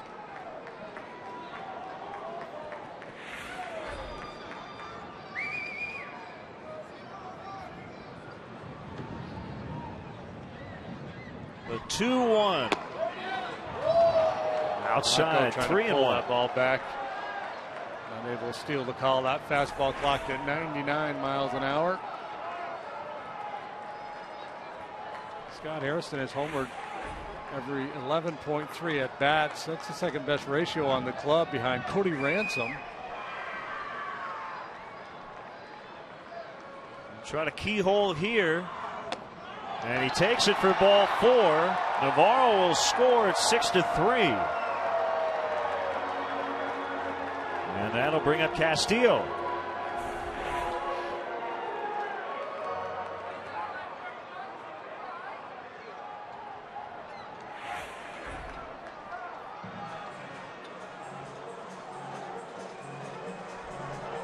The second run allowed all year by Chapman. I'm not used to getting hit the way the Cubs have hit him here in the 9th inning. 3 consecutive singles. Then he got 2 outs. Big strikeout of Rizzo. Fly ball off the bat of Soriano. That swing Hairston took at that inside fastball, and then when he rifled foul, unnerved him a little bit.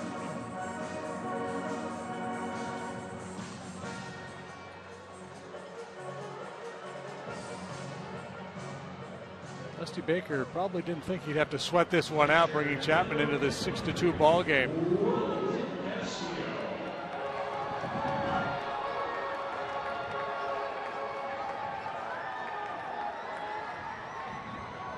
So now the tying run is at first. The winning run is at the plate. It's Wellington Castillo against Chapman. Reds leading 6-3. Fouled back. I think it was either Holly or Cap in the pregame show was predicting heroics from Wellington Castillo today. 0 for 3. He's reached once on a hit by pitch.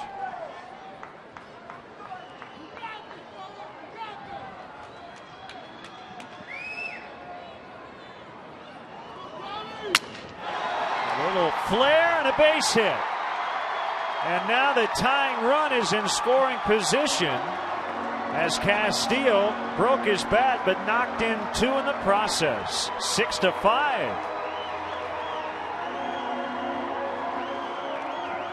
What a spirited effort here by the Cubs in the 9th.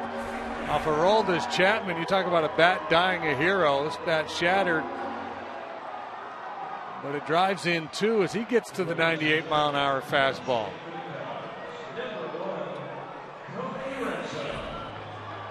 Because of the Pretty strict rules of baseball. Chapman can't get a save. He's created a save spot potentially for somebody else, and we're going to see some late action in their bullpen. That is J.J. Hoover. Check that. Yeah, I believe that's Hoover. Yep. And Cody Ransom will hit for Valbuena. Yeah, he can turn around a fastball.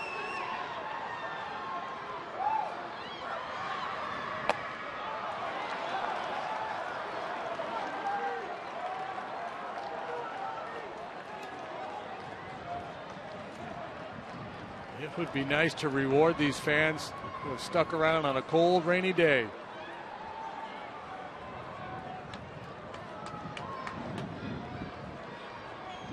Hairston represents now the tying run. He's at second. And the pitch is a strike called 1-1. That's not so sure.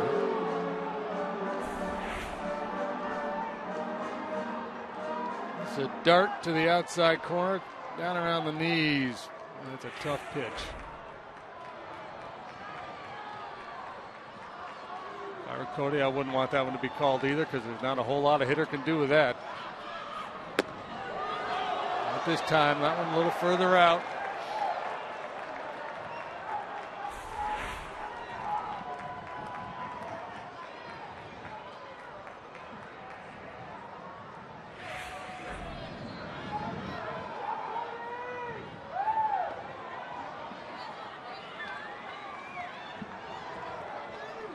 Ninth inning rally here for the Cubs. 3 2-out runs in the pitch. It's 3-1 on Ransom. Barney on deck. This is good stuff. Get it ready.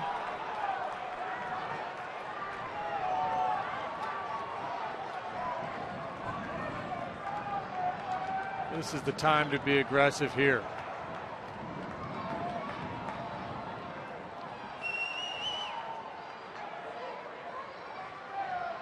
Trying to work that outside edge with the fastball. See if he's willing to throw one more over the plate. Put a good swing on it. It's full 3-2.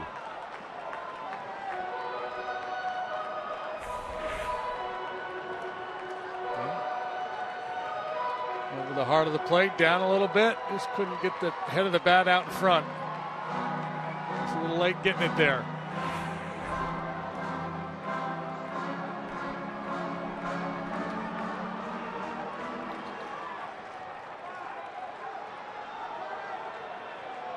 Base runners move with the pitch. Hairston will score on any base hit that leaves the infield.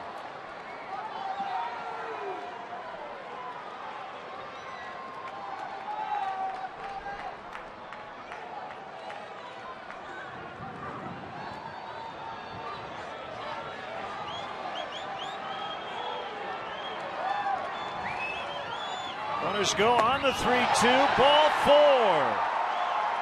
And they are now loaded up again. That'll be it for Chapman. Dusty Baker coming out.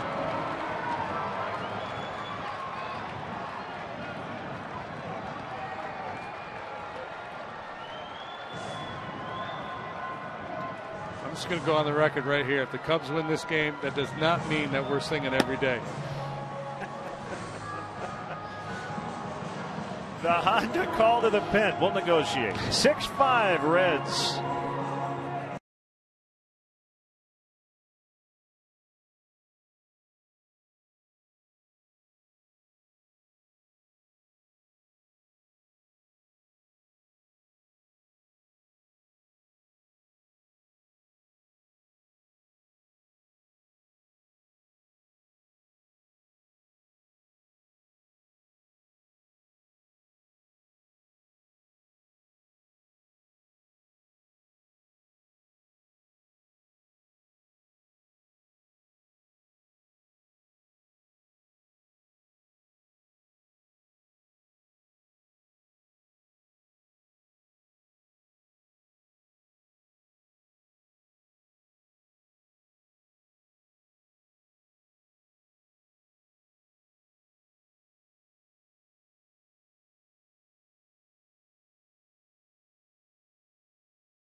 16 saves last year at AAA Louisville.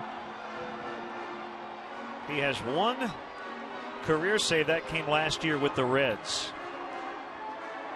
Now, Travis Wood is pinch running for Wellington Castillo. That's a winning run at second base. Tying run is at third, and Scott Hairston. The bases are loaded with 2 outs. The Cubs trail by 1. Ninth hitter of the inning. You ready for that ball in the dirt? He pitched to Barney. It is a strike on a fastball at 92 miles an hour. If you believe in the redemptive nature of this game, then here's your man. 0 for 4. He's bounced into 2 double plays today. His outlook could turn around in a hurry with one swing of the bat. Hoover's 0-1. 1-1.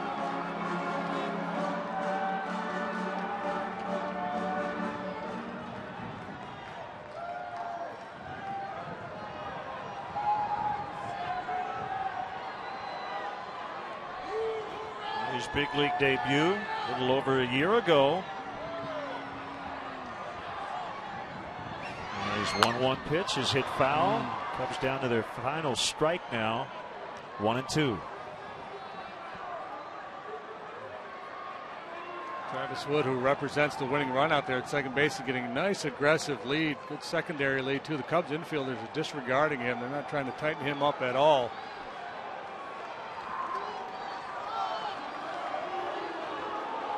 As an infield defender here, you don't want to compromise your positioning to try to hold Wood, but he is the winning run, and it makes sense to kind of sneak in behind him a little bit just to try to tighten him up a little bit so they'd have a shot at throwing him out on a line drive single somewhere. Nice to have a pitcher you can call on to pinch run who's such a good athlete.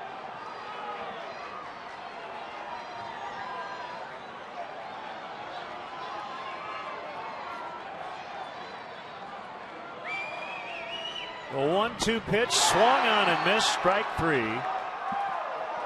And the Reds barely hang on. The Cubs get 3 runs off Chapman, but Hoover comes in and cleans up the mess. He gets the save, and the Reds win it 6-5. Yeah, boy, what a furious comeback by the Cubs in the ninth to fall just so short. And Barney was the guy. He had such a tough day. Had he been able to deliver there, it would have turned things around. Cubs left some men on base in the late innings, but an impressive run at Chapman just came up a little bit shy. So for my partner Jim Nishays and our entire crew, Len Casper saying so long from Wrigley Field. The final score, the Reds hang on 6-5. We're back at 11:30 tomorrow for the pregame Reds and Cubs game 2 of this 3-game series. We're not done yet. Blue Cross Blue Shield Cubs post-game live is next.